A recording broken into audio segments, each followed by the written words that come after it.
first and foremost, a certain team won after 22 years.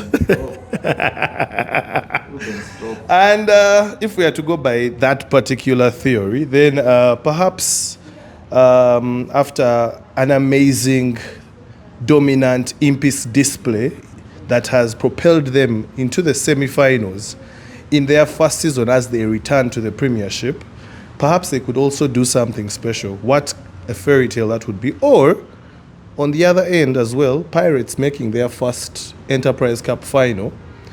They have to, of course, cross the border and get the sternest of East African tests against the team that just doesn't want to let go of that trophy, Cabras. I have been privileged to witness our union and people in our union pull off quite elegantly, quite simply, very big collaborations on just a simple meet and greet, bring it up, interest, talk again. Next thing you know, there we are. We have this product. So that is something that is quite commendable.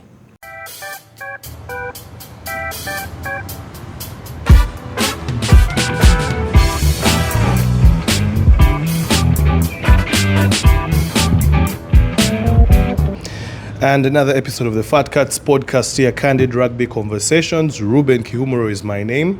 A bit more scarce, these conversations, of course, in 2026. A lot has been going on. It's been quite a special sporting year, and you cannot argue against me when I maybe perhaps call it a bit of a special year. Why? First and foremost, a certain team won after 22 years. And if we are to go by that particular theory, then perhaps after an amazing, dominant in-peace display that has propelled them into the semi-finals in their first season as they return to the Premiership, perhaps they could also do something special. What a fairy tale that would be. Or, on the other end as well, Pirates making their first Enterprise Cup final.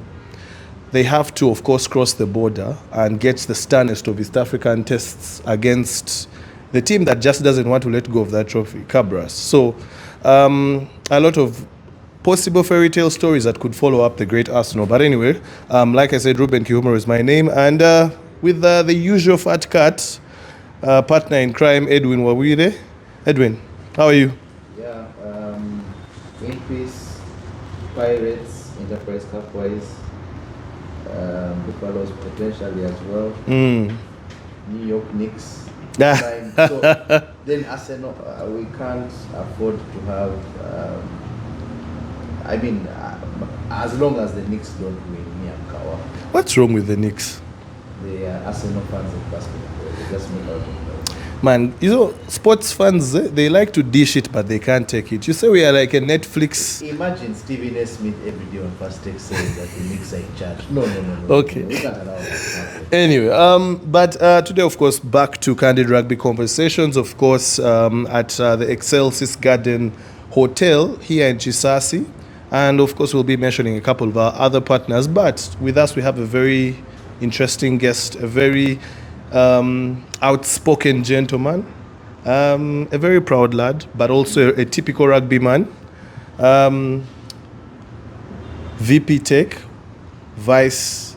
He said he doesn't want us to call him. Man, No. Actually, let's address that. Hold on, I did say that.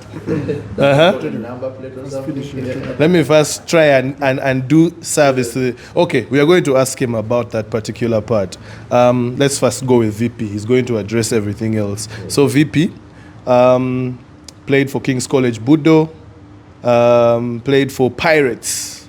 Played for Smack as well. Smack, really? Unbelievable. He's both actually. Why do you think we don't get along, me and you?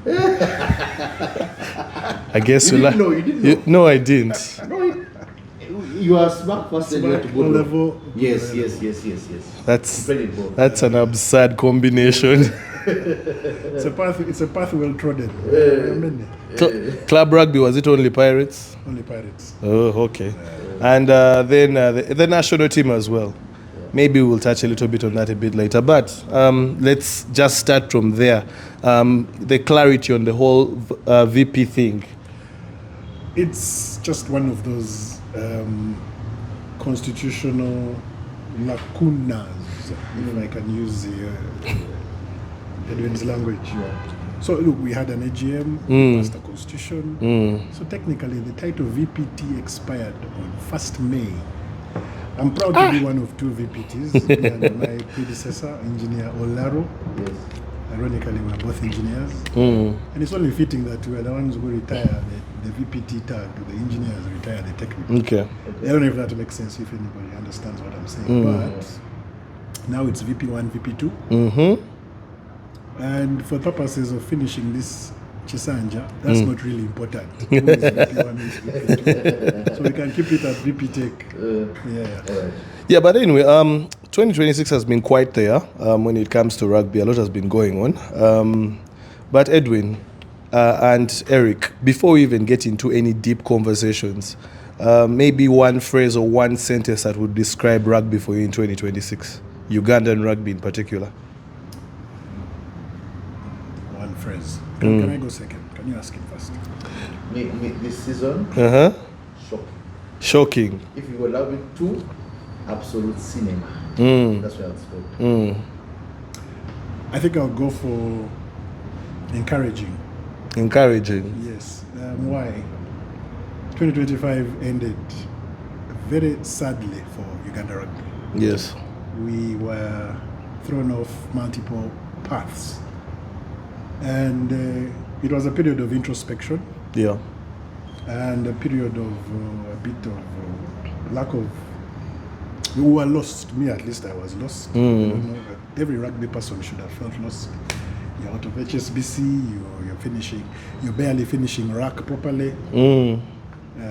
Your players have peaked, and we know what. I don't want to say they are now, but they have peaked. So there's not much you can now start asking of them because they have really left it all for you. Now you ask yourself, where is the second order? Where is the second order? Who is coming in? What is the next national team going to look like? 7s, 15s. In the men's side, the women's side, it has always been optimistic. Those guys just keep their heads down and just keep grinding, and the pathway there and the prospects there, they were not really as diminished as our male counterparts. Yeah. But then you see the under 17s going to Safari Cup, Safari 7, winning gold, winning bronze. You see the boys going to Abu Dhabi. Then you see these clubs that have all these under 23 players. Yeah. We saw a very big one of them show up on Saturday. An average age of what? They said 21, 22 because of Pius Mpoza and Henry Sekui, otherwise it would have. You look at the under 20, so it's optimistic, and you can see some names starting to show up, trying to pretend, aspiring to replace the well-established names, fullbacks and wingers and centers and front and forwards. So it's it's encouraging. And there's something to be optimistic about. Uganda in 1 or 2, 3 years will still be formidable because of what we see coming through. So I'm quietly optimistic. Okay. The one thing on this particular set that maybe joins us is the passion for rugby. Yeah. And the thing about passion, when you combine passion with service, at least from speaking from our end and having to put these certain now, like from our end, the media perspective of things, and then somehow it becomes a responsibility, and somehow the responsibility can be turned to become a chore.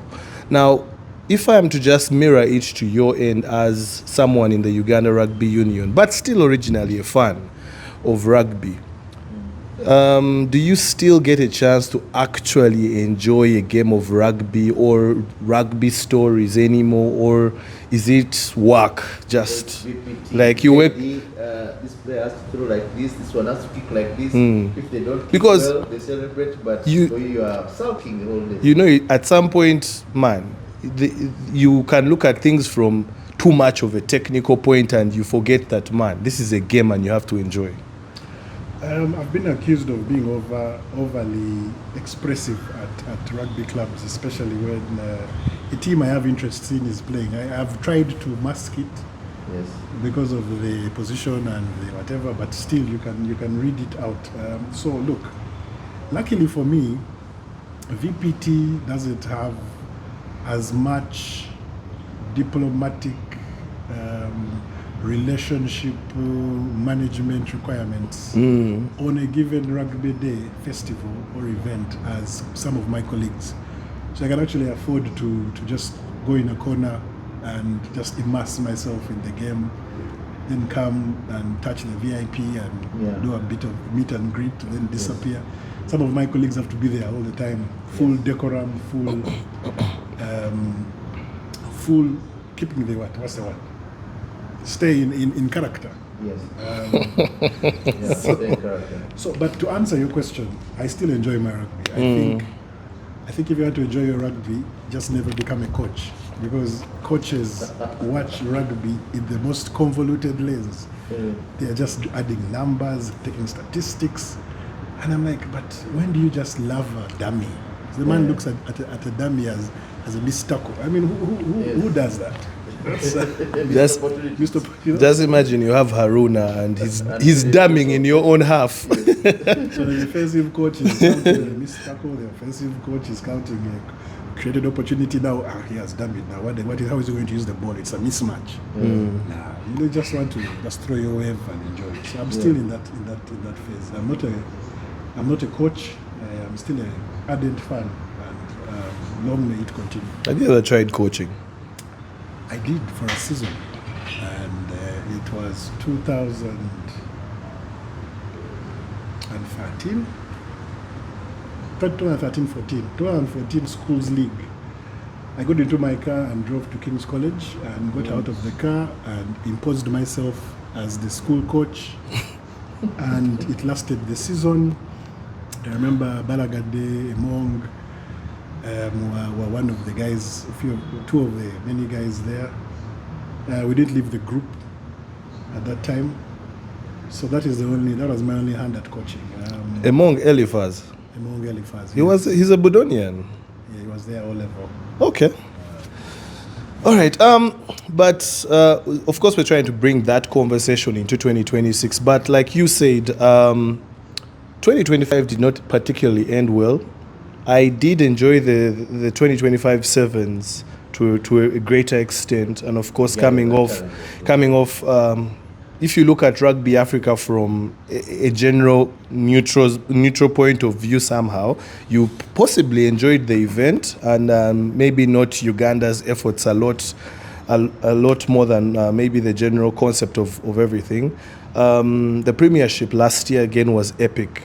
But of course, maybe at some point we'll touch on the story of Hippos and from a final to relegation. But I want to start with women's rugby. And why women's rugby? First and foremost, the Thunderbirds, a couple of weeks back, just in a title decider against the Nile Rapids, winning and wrestling the trophy away from, unfortunately, a Black Pearls team that wasn't anymore in the competition. But after 3 seasons, and I don't know how long that unbeaten run was for the Black Pearls when it came to 15s, or maybe the dominance in general. Ended last year, I think. Yeah. That final game against that. Yeah. But the general dominance of how Black Pearls had really owned the 15s league. And of course, why I talk about last year into this year is we saw some complaints and some signs of teams dropping out of the Uganda Cup. And then when we came into the league, there were still concerns here and there, travel issues. But from where you saw it, Edwin, do you think in one way or the other Thunderbirds trophy is watered down because of the absence of the Black Pearls, who are their ultimate nemesis at the moment? See, when we were in school back in the day, we play the game in front of you. So for some reason, I think British High Commission Sevens, Bodo was going to play Tigons. But when they saw the players of Tigons, they were not Tigons players.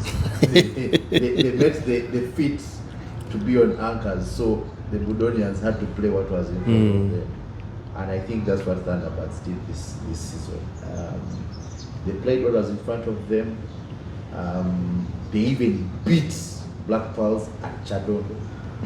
Remember, they did beat them at Chadondo, that double header of Chadondo versus KPA.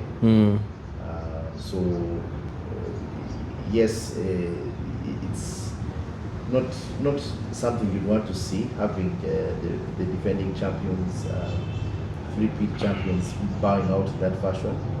But rather unfortunately, the show has to go on. So Thunderbirds did, even with all the challenges, managed to still go ahead and win that. And having lost their first game against Nine Rapids at the beginning of the season, I think even on one of our spaces, their captain, Phyllis Apio, came on and said that put them a bit behind because they had not played Uganda Cup. Nine Rapids were Uganda Cup champions. So like you could clearly see that they also had to introspect and find a way to play rugby. And I think that definitive win against the Black Pearls at Chadwick set them on the pace. And then when Nine Rapids Panthers, that game happened, again in build up to Cobb's Heathens. So many people had not settled into this particular fixture, but if you came early like I was, you very much saw that was the game that actually cost Nine Rapids the title. Okay. You make the argument that the finale game was won. They could have won here or there, but if you look back, that's where their biggest problem came from. That particular game against the Panthers where they lost. Okay, Eric.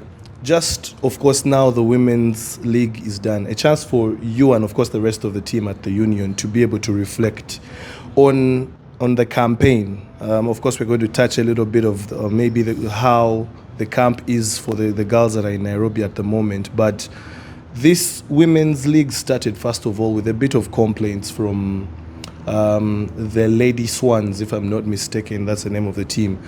Yeah. Saying that they had a justifiable cause for promotion, and they said that they did not get support and communication or feedback as to why they were not, as that example you normally give of Isaiah Thomas. Yes. It did not meet the criteria, on the dream team that was led by Michael Jordan at the time. But yeah, there were complaints about that, but then getting into the season, the competition, I want to say this season was a bit better, especially when you look at the top four. But aside from that, there were still, of course, some hiccups there when it comes to logistics of teams and everything. And everything was really, I think, it led to an anticlimax of the exiting of the Black Pearls. But even without asking you any particular questions, what are your reflections on this women's 15th season? So we began the year with 7 teams. Yes. And we had designed to promote one from the regions to make it even Steven. Now, one of the 7 drops out. Even before they dropped out, we were well aware of the strife that was bothering very many of the clubs, not only women's clubs. Yes. And I think as Uganda Rugby, even before we go to men, women, we just need to figure out how to fix the club financial model. Facilities are viable. If you have a rugby pitch, you put a nice washrooms and a nice bar, and you'll hit normal profits. You will get something to sustain the facility. The clubs that are anchored to facilities, you find are more comfortable. And then I'll dare say the women's clubs that are anchored to facilities, either through their male counterparts or direct with the facility, are also seemingly comfortable. Now, where does that leave the odd, what's it called, she-wolves? Because there's neither a viable facility, their counterpart club was relegated, so they are pretty much on their own, and they have also struggled. So that really needs a lot of thinking, and I don't think I can even prescribe a solution here. We need multiple heads to figure that out, and that is where we need to go in that think tank as a union in our next strategic period, which we should be launching at the next AGM. Yeah. Because we finished the previous strategic period, then we went through the compliance period. We have ticked off. Okay, they've given us an extension up to June 7th. Yeah. But as far as we were concerned, we had submitted. Initially, it was May 7th. Yeah. So we finished 2024 strategic period. Then we went into this compliance with the Act. We couldn't launch a strategic plan when you are illegal. So now we are bona fide. We're now going to sit and plan it, and all these things should be answered. So back to your question.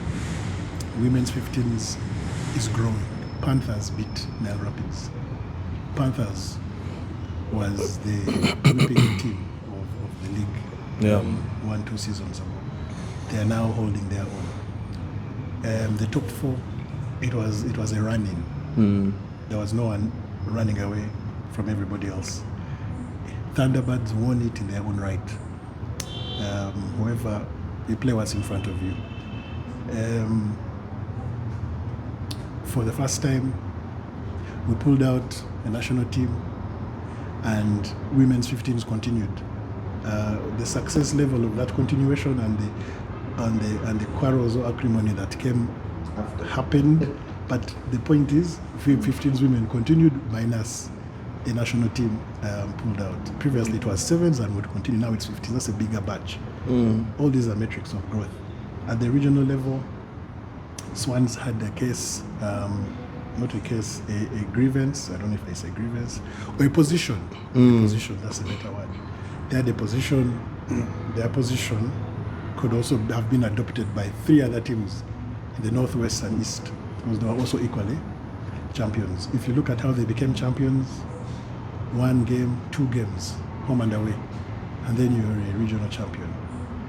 Then you want to come to a 10-game, 12-game league. It's a different cup of tea.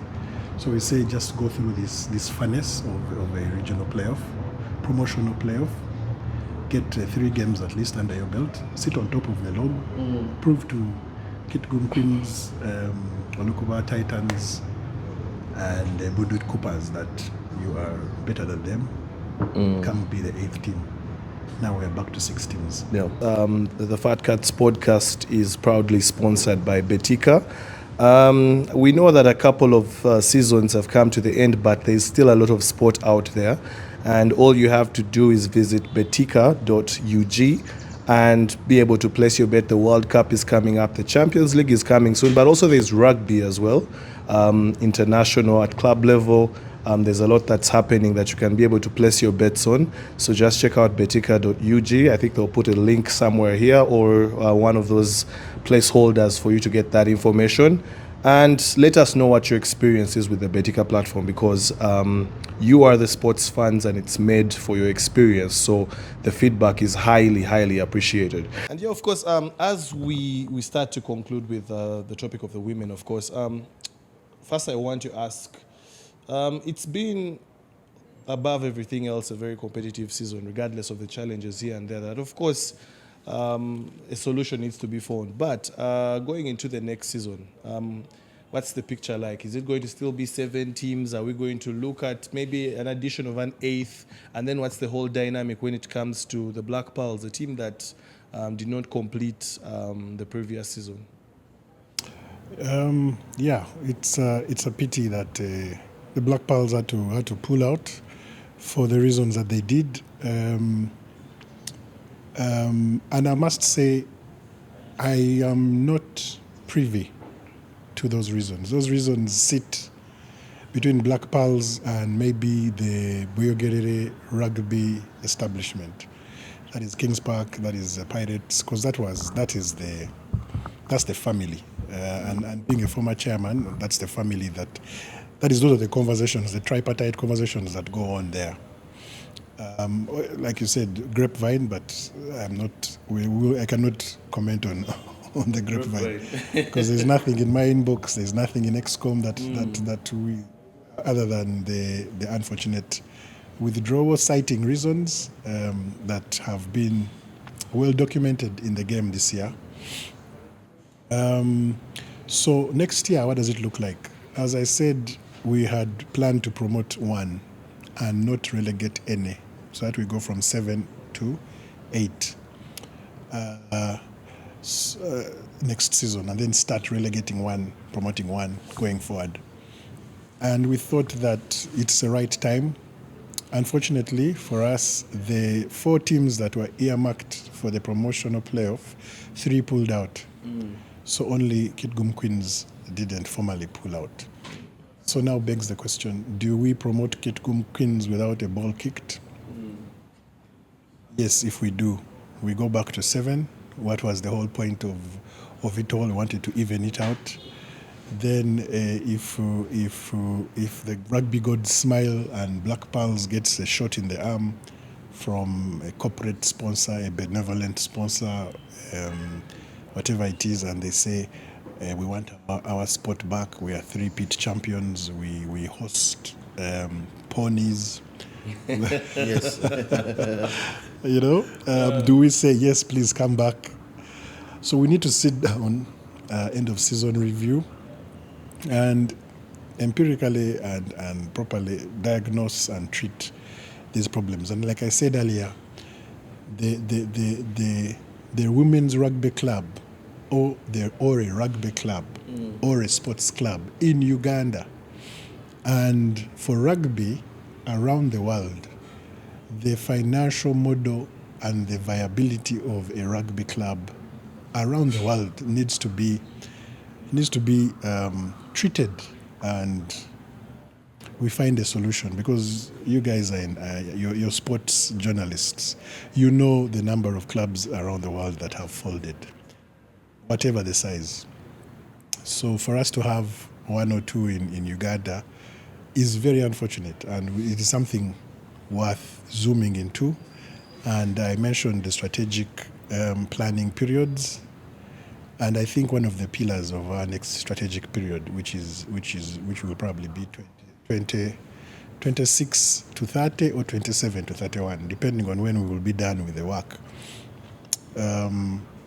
should look at financial viability and how to prop. And when we say how to prop, it's not just a matter of union accounts wiring money, because the money wired is winnings primarily, is maybe sponsorship allocation. Like if you go and sign a deal and in that deal there's a sponsorship package for clubs, that money can be wired. If the other day the General Secretary of NCS was talking about supporting clubs directly from government, if that comes to pass, that can be wired. But if that is not there, and the sponsorship you win, there's no club component, or there's a minimal club component, then shall we not play rugby? So we need to sit down and find solutions. If it means reducing the overheads that we need to carry out a rugby game on a rugby day or a rugby tournament, we look at it. Because any viable entity, any serious entity, a family, a business, an organization, the first thing you do is cut non-discretionary funding, things that you financing, things that you can do without, or things you can strip. That's what you do to keep going as a unit. So these are things you have to zoom into. Yeah. I don't know. Have I answered your question? I went on a tangent. No. I didn't. No, I'm saying you did very much so. Yeah. Yes. So, but also looking at that picture, the Lady Rugby Cranes have taken the trip to Nairobi, and as we speak, of course, they've played one game. I think by the time this comes out, they would have played the second game. Yeah. But you had a chance to watch them, of course, from here. But what were your thoughts from what you saw about the girls? Keeping in mind that this is a program at some point. Yes, we did have, I think, a feature last year in, was it Madagascar? Madagascar and Cote d'Ivoire. Yes, where the girls, I want to say they gave a good account of themselves. But what really reflects in my mind is that last Kisumu encounter that was quite... The 92. Yes, quite a big score. So, and that program. But how did the girls look from your point of view? I think from the commentary they were talking about how the Kenya Lionesses have not lost to Uganda in the Rugby Africa Cup. I don't know if that's a factual position, but that's what they were saying. And for us, from our perspective, it just shows that the quality of rugby at the top division, because Uganda had to come through the lower tier to get it to the top division. And with that, put ourselves in a position where we could easily fight and play with the big girls of Africa. I think the game, the 2 tries we conceded at the onset were not really... those are tries that demotivate you in a game and put you very early on the back foot. I think they're tries that shouldn't have been conceded, but here we are losing 10-43 against the hosts and having a now tough fixture against South Africa Wednesday, Eid week, Eid holiday. We did beat Madagascar last year, so the thought process of things as a fan ideally would be that the standard should be maintained. Eric earlier talked about RAC and how it went from 2025 a very bad year and how 2026 has been a bit encouraging. So even for women's rugby, their key test is going to be that particular game on Sunday against Madagascar. That will be the determinant of how the women's program for the past 1 year, 15s especially, has evolved. I think they played the most games they've ever played in, I think, women's rugby history. They played, how many? Was it 4 or 5 games last year? They played 3 games in... First, they played 3 in Cote d'Ivoire. Cote d'Ivoire. And then they played 3 in Madagascar, 3 in 6 tests. So they played 6 tests, you can imagine. That's quite a sizable number for a side that was only playing maybe 1 game or 2 in a year.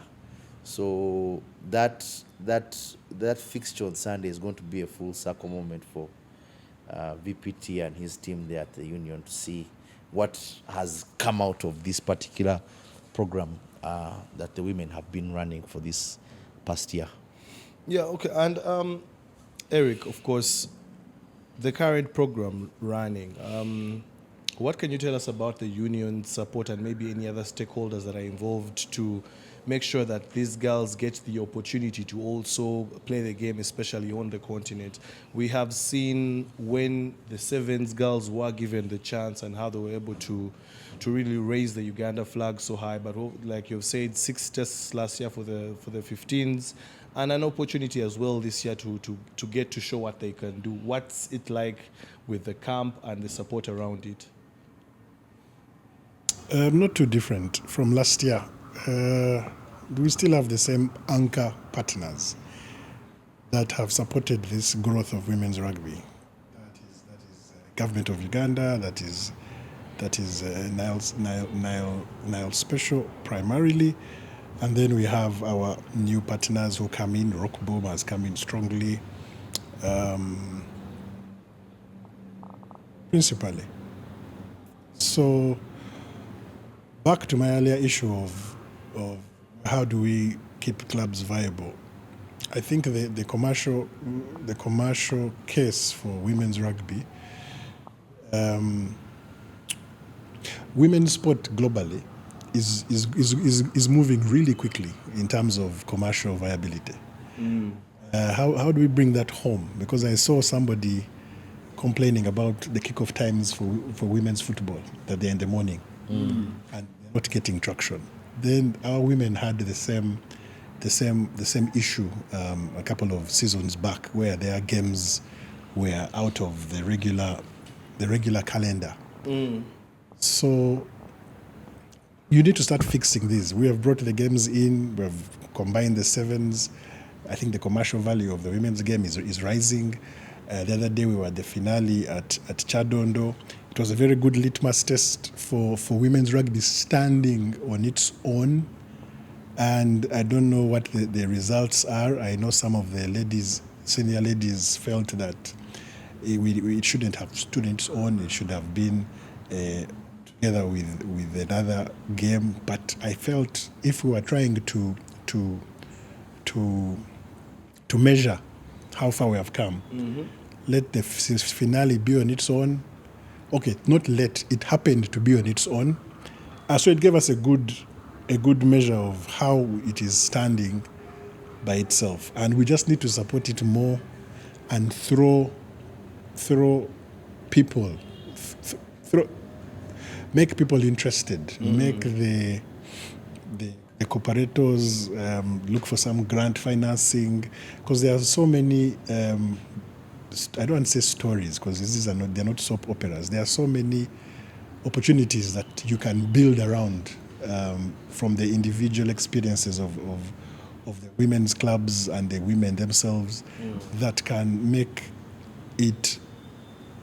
We shouldn't wait for somebody to come through the gate and pay a ticket. How do we get the game away from the pitch into a boardroom, into on a family table, so that people just get interested and at least even tune in onto these online games and watch. So I don't know. Yeah. It's really a problem we need to fix as a village, because I cannot purport to have all the answers here, but I know there's a problem and we need to throw serious brains at finding the solution. Do you think that the people that are saying that some of these games should still be tied to the men's game kind of have a point? Because at the end of the day, what we are looking for is the numbers that are going to interest the partners that would be there. Because when you look, of course, at the other side, there is an increase, a spike in interest in the men's Premiership. So I was actually of the point that that even some women's games in some situations should even maybe deviate away from that home and away situation if it fits the mold that you are able to position it in a way to give it that awareness to people that maybe don't know that there's actually interesting rugby on the women's side of things. So do you think it is ready to be weaned away from the men? Tell them that the game is at 2, but if you come at 1 p.m. you pay half price. Yes, things like that. You see, so just in 2 minutes, you have come up with 2 proposals. That's what I'm saying. We need to throw brain matter at the problem. Yes. And there's no wrong answer. Now, I am of the view, I believe in what you're saying. A rugby club can have a men's side, a women's side, an age grade side, all under one ecosystem, even with differing names. But when they come together, they sit together as a rugby club. When the resources come, they try and manage them as a unit. I think that symbiosis is the way we have to go, at least for the short, medium term. I don't know how a club, how a rugby club, more especially a women's rugby club, would be viable without that model attached to a facility, attached to a counterpart male team. You run your age grades programs together. There are girls training on this half. There are boys training on this half. What we have been seeing at Chadondo for a very long time, what was attempted at Kings Park, what we are seeing at Rockyard, what we are seeing at Entebbe, it is just inevitable. So optimizing the fixtures, fine. We can making fixtures. Of course, now AI has come, but it is not without a computer program that generates fixtures. It is not a very simple thing. That is just fixtures for one code, for one tournament. So if you want to now superimpose the women's to optimize venues, hosting venues, it's a bit of not a very straightforward or simple process. But yes, that is also something that needs to be done. Optimizing venues to keep costs low and everything. And to be fair, the HQ people have done their best to do this. And even moving fixtures around to suit emerging situations, that's something that is being done. Okay, and of course, moving into the men's premiership, and you were there was a popular thing that you did talk about on NBS Sport, perhaps adjusting the format.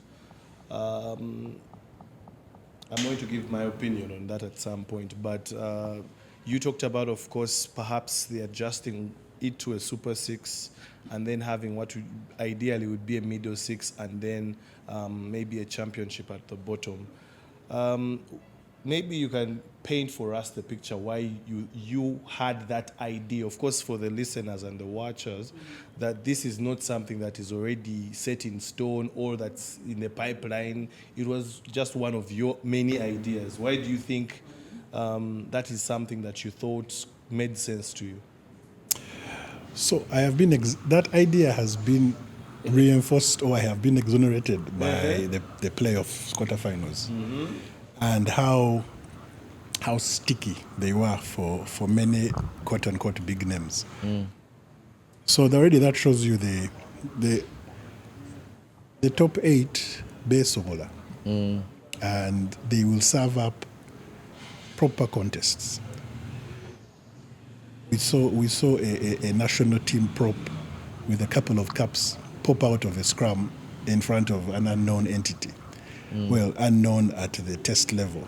Yes. So that is just exciting. No pun intended, but I mean, we're rugby people. Once that happens, we are going to have banter about it. So Yes. he'll be fine. Yeah. So if we pick from that and we have high level, no disrespect to any club, but I will say higher level competition, week in, week out, it is better for the national team because a top flight prop who occupies the top 5 teams in a season with the current format, which, by the way, I am a very big proponent of, and it has served us it still serves us our good entertainment. The playoff concept is also quite exciting. So there's nothing wrong. Okay, I won't say there's nothing wrong, but there's always something wrong with everything. But it is fine. It can continue. So comes our calendar. Comes rugby, World Rugby telling us this summer, 30 games, 17 weeks of no rugby. 52 weeks in a year. Coming on the back of RAC, where we did not do so well. And then people tell you, people who actually wake up in the morning and their problem is to fix rugby. Yes. Around the globe, and they are paid by World Rugby, and they just that is their problem. So that is their job. Sorry, so you cannot belittle their advice.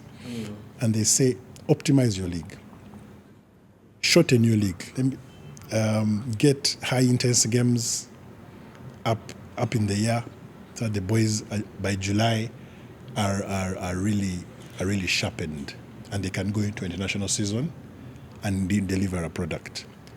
Then go back, play your 7s, reconvene for your 15s to deliver a team for the November test series, which we began attending properly maybe 2-3 seasons ago, because we only used to have July rugby. Now it is July and November. We try to make sure we have 2 international test windows, which is really what is happening in the world. Yeah. So if you have 6 teams, you have 10 weeks.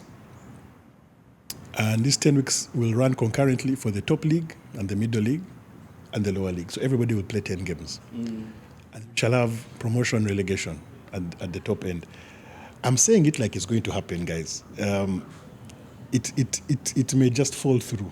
But if this consultant came back and said, guys, what have you come up with? I would say, what do you think of this? If we went back and we were trying to work on the review of the season, and they say, what can you do better? I would say, what do you gentlemen on the technical committee, on the national team management, you chairman, what do you think of this? And I think it will put us in an interesting place whereby people who love the league, people who don't like this format, say that we have to play a league that is league rugby. They will be appeased. People who like the thrill of a playoff, they will be annoyed. So Yes. somebody said clubs don't play for national teams. Factual. It's not their business to It's care not about their the national business. team. Your thoughts on the Super Six? The Super Six for me, when you're looking at the quality of rugby, I get the and that's the concept. You are trying to put Uganda in a position where you have high-level games, 10 high-level games in a season, where the clubs play. You know you're going to play. I used this example in the space once. When Heathens had that March Madness of a fixture. They played Pirates, then they played Buffaloes, then they played VU, then they played Cabras, then they played Cops. So those were 5 games. Now, assuming that was the league, that was their first leg, then you go back again playing that all over. Now, a Walter team, who is one of my best players on Heathens now, will not be the same after that season. His shoulders will be bigger, he will know what he has to do better, and he will set sights on next year. Now that makes sense. But now the thing is now you have to Ugandanize some of these things. You have 12 clubs. How are you going to now suddenly come and say we are passing the guillotine? If you are between 1 and 6, you are safe. Pass mark. If you are 7 and whatever, you are not safe. Go home or go down. Now those modalities and logistics of doing that is where you're going to face the challenge. Yes. You put it in the manual. You agree it and say in 2028 Yes. it is going to start.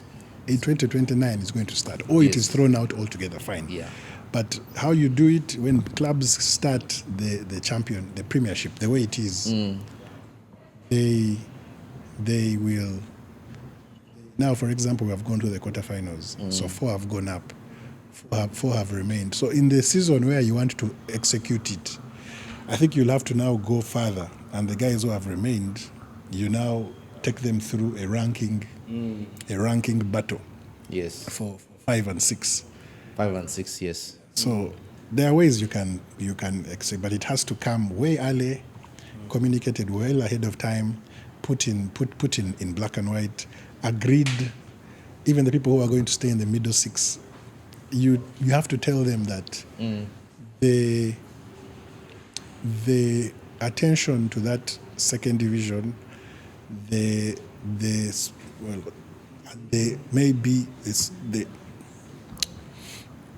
central support Yes. that normally comes in will still come in. You now even have a monetary gain for winning, for being number 6.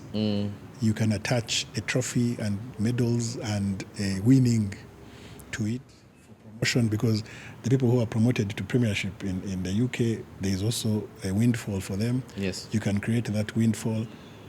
So it's all really about commercial and technical. You know, the word technical is thrown around so many places, but it's about technical and commercial preparation for such a transition. It can't just be done. It has to go through a lot of discussion. The discussion we went through to come up with this format was quite in-depth. We sat with chairman, we permutated, we had about 5 CRTs until it was finally passed. So it's quite a process. Reuben, Storm put out a tweet even yesterday. Yeah, I know. Before even we were still consuming the six team league and then 6-team championship, then they say 14. Storm believes you guys are now even adding more teams. I don't know if my local village will have a team. I heard that. I missed the space yesterday. Yes. And so in the morning on our group, I saw summaries from a colleague who followed, and he also put the space there for us to follow. And he said, 14 teams. Where is this coming from? So I'm also quite shocked. Okay. But look, if you now go to the chairman and tell them we want to do 6-6, and they say no, we want to do 14, then you now also start cutting those numbers, and you go empirical, pros, cons, and then whoever is pushing 14 will have to do as much work as me, for example, who is pushing 6-on-6 to get it done. To sell the concept. To sell the concept. Yeah. So you cannot trash them, because 14, what does 14 do?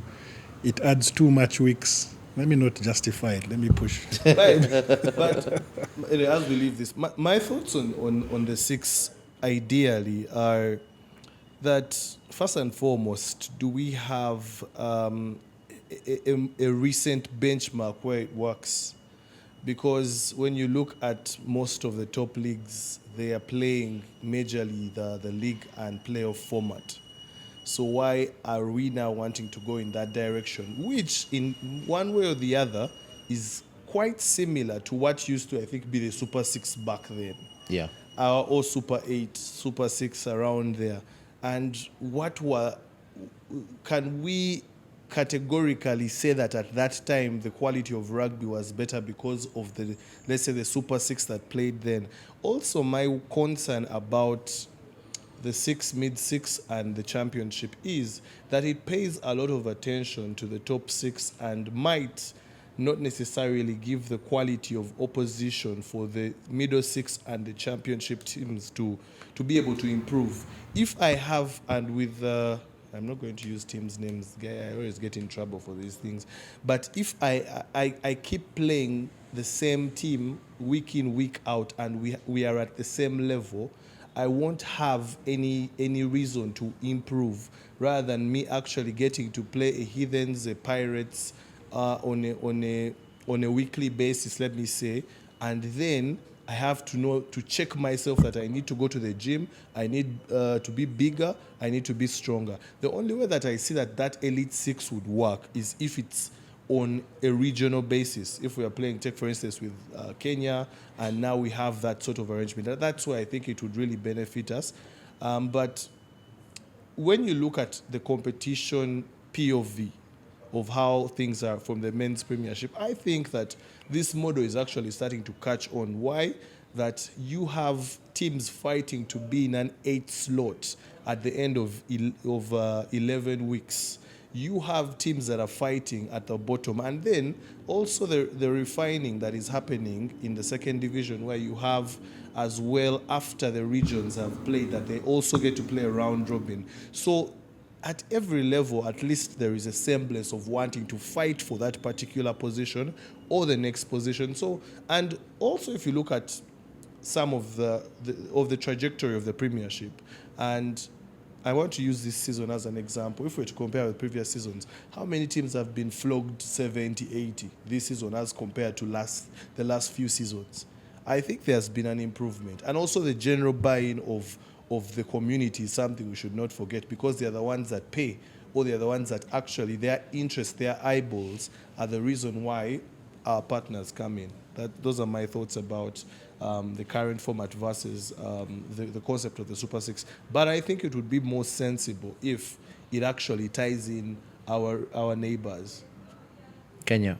Yeah. There you're actually playing an elite, where you're actually having sort of franchise. So you have like 6-6 the other side. Probably 3-3. You know, gentlemen, let it not be lost upon us that, if I'm not mistaken, it is only Uganda and Kenya that have bona fide, that have set aside months for sevens rugby.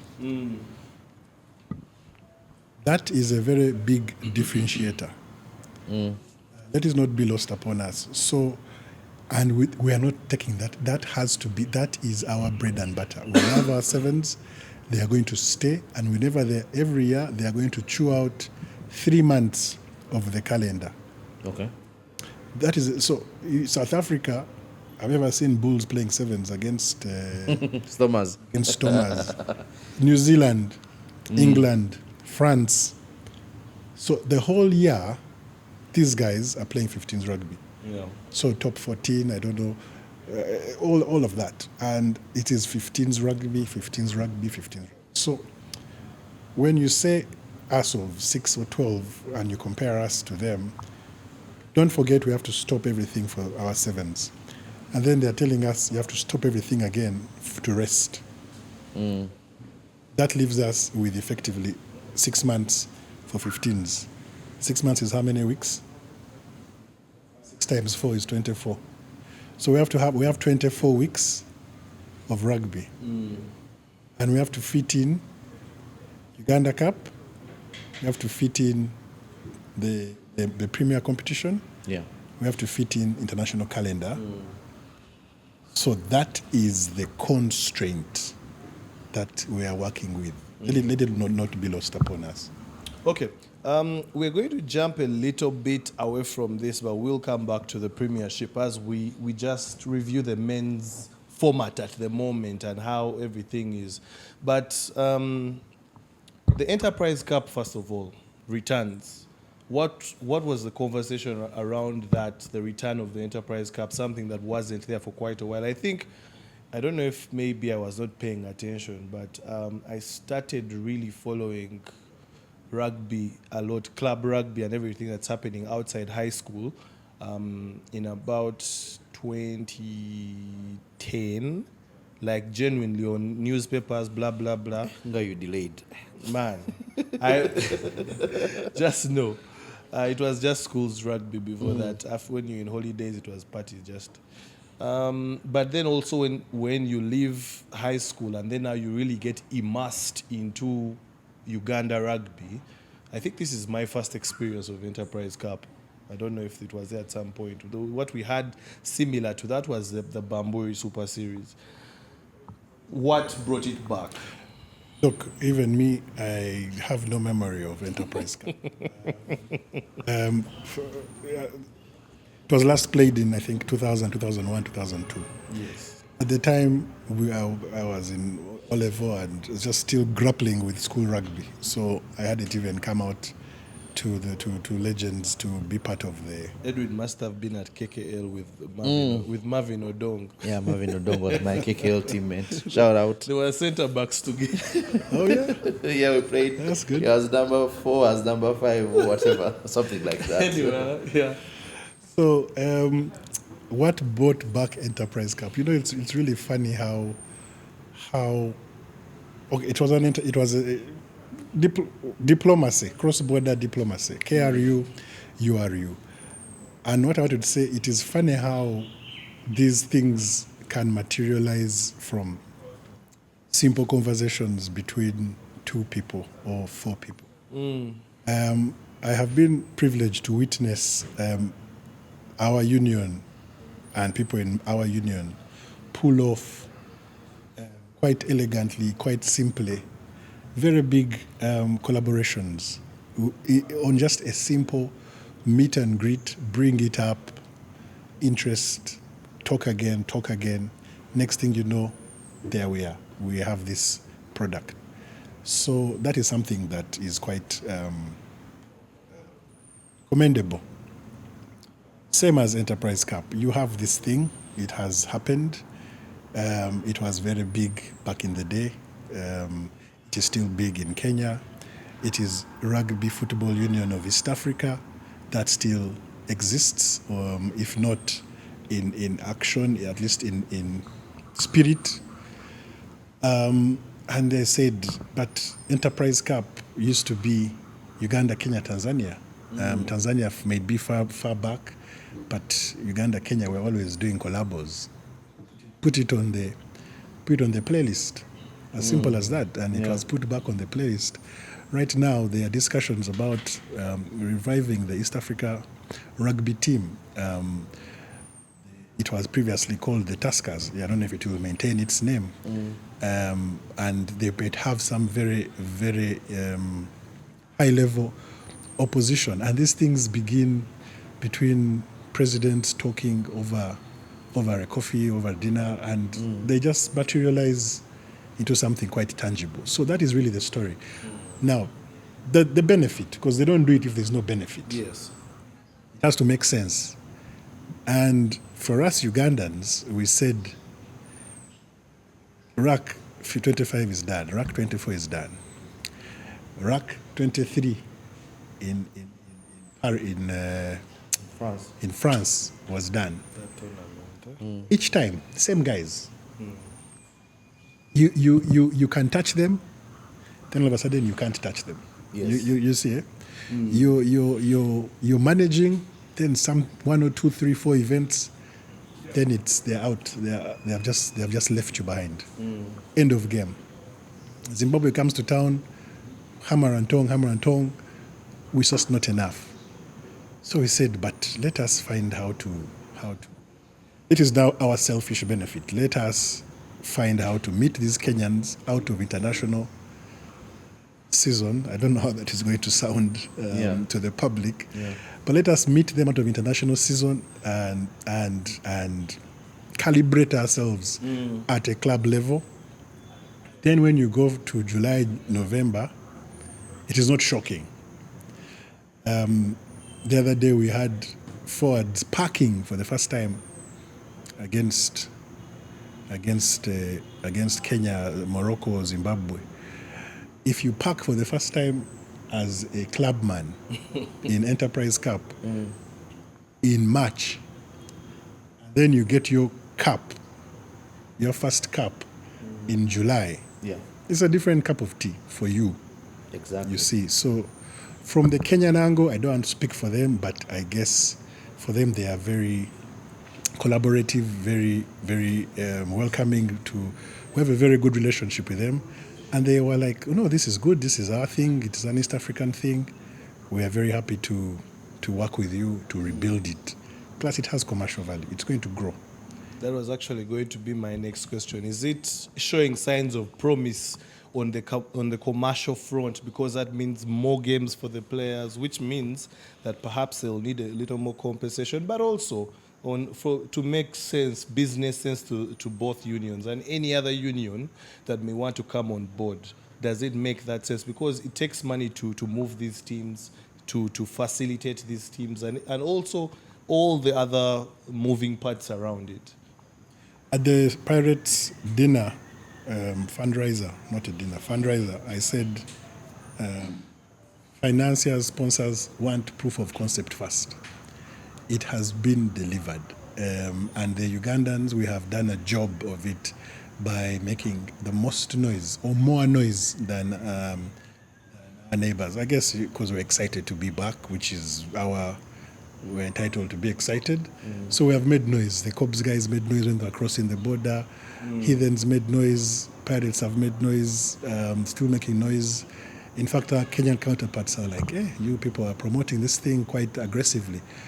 So at least for the money bags in Kampala, the people who are watching, our usual partners, I can tell you they have put in cash and kind quietly to the various recipients. I happen to be the lock chairman for Enterprise Cup from the inception. We have delivered our home end. We are going to Nairobi to just now close it off. And the support we got from first timers at short notice, like, hey, so and so, we have a quarterfinal in this weekend, 2 weeks, 1 week, 2. Can you give us ABCD? Like, we can't give you AB, we can give you CD. And it's like, cheers. So now with a year to run in, and we have a commercial committee between the two unions to source for money. So they have time, and they have pictures, and they have videos, and they have results. So it should be an easier sale Next year. next year's edition. Edwin, your biggest takeaways from this year's Enterprise Cup, going into this final, of course? Yeah, having watched a lot of Uganda-Kenya fixtures, watching now clubs play against each other was a first for me. Seeing that, obviously having watched Bamburi back in the day, seeing your Ugandan players come together and franchise into a team and try to perform on the inter-country level. Now seeing it at a club level where the passion is even higher, against these particular enemies of ours, Kenya, is an added bonus for me. I think in a time when you sit down and try to write your memories of Ugandan rugby, 2026 will stand out because of the Enterprise Cup. For the other Ugandan sides that didn't do very, very well, particularly losing their games, this also puts them in a position where they feel next year is something they should do. And I think for me, the beauty about this year's edition is that Pirates reached the final. By all means necessary for Uganda to get buy-in into this tournament, we needed to enter in and it not being dead rubber. My concern from the onset was that, as he said even, I don't know if we are looking at the same notes, but you said something about Kenya coming in and then they leave you. My concern was that Enterprise Cup was something that maybe the clubs, for example, would say, you know what, there's no reason for me to participate in this. Why should I go ahead and try to hustle and bustle against Kenyans, yet I have a league to win? Begs that question in the room about Heathens and how they looked forward to that fixture against Cabras. The underlying sentiments there to being that Cobs was the bigger fixture for them. But that notwithstanding, seeing Pirates go into this final, win or lose, the other teams in one or the other will have the impetus now to also step up. Having a team like Cobs now, which is somewhat sponsored by a cross-border entity, kind of makes their participation in Enterprise Cup more integral for them because of that cross-border thing. Remember when they put out that poster? Yeah. And everyone went in uproar, like, what happened to the solidarity? And you're like, man, where commercial interests lie, we don't want to know about your brotherhood and whatever. So now when you see things like that from a Cobs perspective, where they're even aligning with KCB, now imagine the odds of what happens if the fixtures next year have KCB Cobs versus KCB. You see, something of that nature. And also brings those questions of, discussions I've been having about things like Bankers Cup, where even if when Mwamba was still in the league, I think they have now come back. When it would be Stanbic, Mwamba, KCB, and then Cobs playing against each other. So you see something like that. Now, it opens doors of opportunity now for the level of contest. And when you're a club player, you talked about Impis and what they did to Cobs. Now, if you're an Impis player and even in the Uganda Cup, you go a notch higher, which is the qualifying route for Enterprise Cup, and you get to that level. And then you go and play Cabras, a Nondis, a KCB, and you are squeezed, or even you squeeze. There is a way that game leaves you different. You being at Ngong Road and you see the ball kicked high and you hear Kenyans shouting and then the winger is coming for you, that thing hits you different as compared to doing it here at Chadi or at Legends. That experience is another level of playing rugby. So our players stand to benefit with time. But for me, the thing is that Enterprise Cup will make sense for Ugandans when they buy into it each and every year. It should be a planning factor for us journalists, a planning factor for the union, a planning factor for the clubs as well, where you can easily say, Enterprise Cup, we are there. But the moment Enterprise Cup starts to slip away from Ugandans' hands, 2 seasons and guys are just stopping at quarters, they will start to see it as just another event that we have to honor and attend. But my attention is on the league. For me, I think Pirates making the final has opened those hidden doors that we didn't know. Now Cobs, now Heathens will be like, guys, we can't allow these guys to be at this level. Even if Pirates wins, they'll be like KCB, like, how can these guys come and take our cup, the Kenyan Cup? We can't allow that. So now that level of target on the back, now everyone is saying Cabras has won it for how many times? Forever. Can Pirates come and do the thing? That journey of hate watching, traveling all the way to Kenya to see that win happen. Or even if you're in Kenya and you're going to Ngong Road to go and see what's happening there, I think that's a win enough. But Ugandan teams, to enjoy the benefits of Enterprise Cup, have to buy in more, which means Cobs next year has to win its quota. Heathens has to find a way of winning. and whoever, why am I even giving positions to teams? Impis may also, Impis without doubt may find themselves in that position. And let's not forget how we played really good rugby on the back of Mamburi. Yes, exactly. So we hope we can benefit from that. Yeah. Allow me to thank the support we got from the corporate world for enterprise. Nile Breweries was instrumental at short notice. Very big. KCB sent some support. Stanbic sent support. Old Mutual sent support. Rock sent support. Black sent support. Principally, I think Safe Border sent support, and I just need to mention that we got some good significant. Fine, they were through their club partners, but still, it was quite significant. Thank you. Okay. And of course, there was a very, very interesting fundraiser, like you said, and a unique thing done by the Pirates. Not necessarily that they were cash strapped, but just a way to have a connection between the fans, the players, and the sponsors, and other stakeholders as well, to just put a little bit of, okay, now we are getting into switching the dial from the Premiership back into the Enterprise Cup finals. And I think it was a great event, a great start, and a great benchmark for many other clubs for any events they'll be having. But there was a team that was announced, and I'm sure the producers are going to put it out there. As we leave this Enterprise Cup situation, first, or maybe you can end with this, you can ponder over it, but while you're pondering over this, we're also going to deliberate on something. You're going to ponder over the fact that do you genuinely, as rugby men, what do you think the chances of Pirates are going into that final against a 5-time, I think, consecutive Kenya Cup champion? And I don't know how many Enterprise Cups they have. But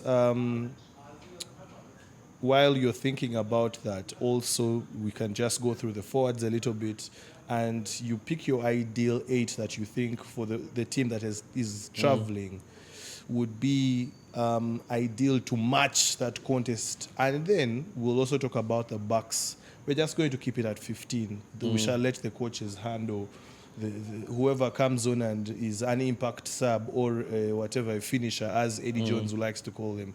So Coach Marvin Odongo, with his forwards, he carried Alema Rukweza, Ivan Kabagambe, Ariho Muhumuza, Umar Duff, Samuel Lubuama, and that is in the front row, the prop department. Nathan Bwambale, Sunday Jaguar as the outright 2 hookers, and then Eliphaz Emong, Frank Shidega, John Paul Atim, Moses Ziwa, Sydney Gongodio, Humphrey Tashobia, Alex Aturinda, Mubarak Wandera as those that can play in the second row and the back row. Your thoughts on how you'd like, if you were in Marvin's shoes at the moment, how would you want your 8 to look, knowing the test? Yeah, I could go first. My front row would be Santos Senteza, Jude Juko, and Sylvester Mongo Ashel. But no, jokes aside, you see, it now goes down to the brand of rugby that Pirates wants to play in this particular fixture. Cabras, in their game I watched against Heathens. I didn't watch, unfortunately, the game against Menengai Oilers, but the game I played against Heathens, it was more of like mobile forwards who are trying to dominate the collusions as well as the breakdowns. So you're going to need to have your forwards as mobile as possible, but also at the same time not losing out on any intensity as well as grit in those collusion battles, because that's where the game is going to be won. Because when we go, I think even you have made it a bit easier for us just to say choose 8, but the bigger questions now come down to things like the bench. Are you going 6-2? Are you going 5-3? Are you going 7-1? Are you going 8-0? Like, what are you going to do in this particular game? Are you bringing on the Bucks? Yeah. What are you going to do in this particular game that is going to put you in a position where you win that forward battle, and that's where it's very important for the Pirates. Looking at Nathan Wambale, he's always been that rock in the front row. He throws the ball. I think we've seen that unique addition of six ball. I like the 6 ball because I used to jump at 6 sometimes. So it's the way that disorganization in the middle, and then when you pull behind, and the hooker throws the ball, and then you're lifted and you get it. That touch of it is magical. So he has to very much be in that. And one of the things he has to also focus on now is his ability to be at the breakdown. I think the way it's going to be somewhat of a test match, to say the least. So Pirates should very much expect test match standards. It is a play. test match across both teams. They have to Test rugby players. amp up their level of rugby to that level, because so Nathan has to carry as hard as he can. He has to even do some dirty work at the breakdown, either to slow down the ball, make their ruck slow, or if not, to try and steal that ball. So that's going to be very, very important. Ariho Muhumza has been a fixture in their front row, so very much so without any issue, he will very much be an integral part. I don't know if Kabagambe is a tight head. I know we've been having a tight head, loose held discussion of air, but I don't know who is the tight head. So if Ariho starts at number 1, then you'd ordinarily expect Didi to be at number 3. I think Didi is the tight head. Didi is the tight head. Didi is So the tight yeah, head. so Didi will be the tight head scrummaging against the two props, hooker and prop on the other side. And maybe just to digress a bit, I watched this podcast, The Good, the Bad, and the Rugby, where Thomas DeToy was talking about what it means to be a tight head. And he said, man, you are the bigger one, meaning you scrummage against 2 guys. You scrummage against the loose head prop and also against the hooker. So you feel the pressure of 2 players all on your back and on your neck. So you get to feel that intensity coming through the game. So Didi very much so did the job in both those games from a scrummaging perspective. But knowing Cabras, they have the quality of players as well to withstand that. So Didi has to be on top of his game, especially from the scrummaging perspective, if he's to go ahead with that. Not sure. As I watched the Kenya Cup, I'm not sure if Asuman Mugera was at 1 or at 3. He always plays 3. 3. That means he's going to meet with most likely Ariho Muhumuza. Or Ivan Kabagambe, whoever Yes, or starts. Ivan. Yes. So it's going to be interesting if we have ascertained that Didi goes into that tight head position. Does that necessarily mean that who would your pick be at loose head then? Would it be Ariho Muhumuza? Would it be I'm looking for his name, I can't find it. Why? Samuel Luwama. No, would it be Kabagambe or they normally also find a way of deploying Umar Duff or Samuel Luwama, who is interestingly picking up quite the fan base. He has the fan base. Majorly of Even me, I'm the a fan. opposite sex. Even me, I'm a fan, so I don't know why you put me in the category, but I'm also a fan. I don't know, you're not that declared. Yeah, so as you can see, the coach, his work is not going to be very easy there. And this is even without watching what training is looking like, so you can clearly see. Second row, if I just jump into that. We have said we are going Didi, we are going Bwambale, and we're going Governor, or we are going... You said you're going Samuel Luwama. No, I said I'll go Ariho. Ariho, okay. Yes. Do you agree so with that? We'll start with that heavy pack and expect tight performance. Now, before we get into the back 5, let me call them that. My question earlier in the week was the cover at number 2. Sunday Jaguar, yes, has been consistent for the Pirates. But there is a boy who has had, let me say, 3 or 4 appearances for the Pirates this season. And every time he has come on, he has excited the fans. He is still young. he's a big boy. He can take the contact. He scrummages relatively well. His throws are very good for a man his age, and he passes and runs like a buck to a certain extent. He actually scored a brilliant try against Warriors, and that is the man called Uncle Jessa. We'll just get his actual name in that. Elijah Kantinti. Yes, Elijah Kantinti. Maybe bringing that to you. Do you think it was? I know he has under 20 responsibilities as well. Do you think maybe the under 20 coaches could have given him the pass? I mean, how many Enterprise Cups can you get in a lifetime? Hopefully for Finals, Elijah, he yes. will get quite a couple. This guy was winning captain last year. Let him go through the paces. Marvin Odong is managing his unit, and if he feels Dr. Jessa is not ready, Dr. Jessa is not ready. Sandy Jaguar and Wambale, those are very tough men to beat. To a bus ride to Nairobi. Yeah. You don't just jump over those two guys. Regarding my pick, I would like to plead the fifth, being Yes. a pirate and a former chairman. Yes. So me, I just want to say that whoever has no national team cap, I am happy for them, and may they make the most of it. That is Luama, Jaguar, Duff, Ariho. Let them enjoy their front row journey.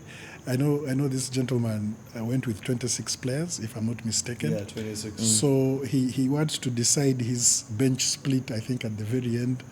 So he has gone with all his options. If you see an 8-0, if you see a 7-1, Yes. good luck to him. But I will leave the team naming to you two gentlemen and listen in. Eric has said to politic on this one. So let us finish this very quickly before we get into the last part of what we need to talk about.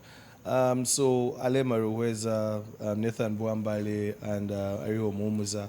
Now, in the second row and the back row, Pirates is so crazy in how dynamic it has been that you find some of their back rows actually play second row, and some of their second rows also can play back row, depending on what Marvin wants on the day.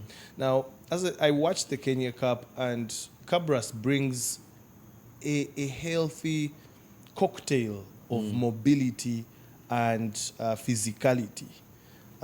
Similar, and you could say in one way or the other, similar in their approach to how they have been playing, and that's the 1-3-3-1. That's of course having a pod of forwards, two pods of forwards in the middle, and then you have two other forwards on the out wide, and that's they basically, especially in offense, control how they are going to be able to navigate those attacks and create mismatches, and also create the platform of how the backs move around them.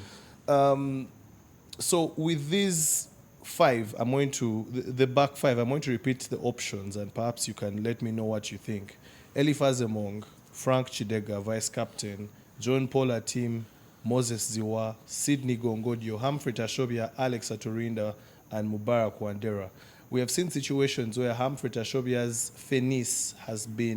line-out finesse has been put aside for more physicality, and situations where he actually comes in that, of course, he's with the line-out prowess, but also being a bit of a number 10 in amongst the forwards, moving the ball a little bit because of his size, but also not one that is shy from contact. But how would you have the two locks and the back three appear? Before Edward, I just want to put my hand up and congratulate John Paul Atim, because I knew this was coming. Yes. how he parachuted onto that bus.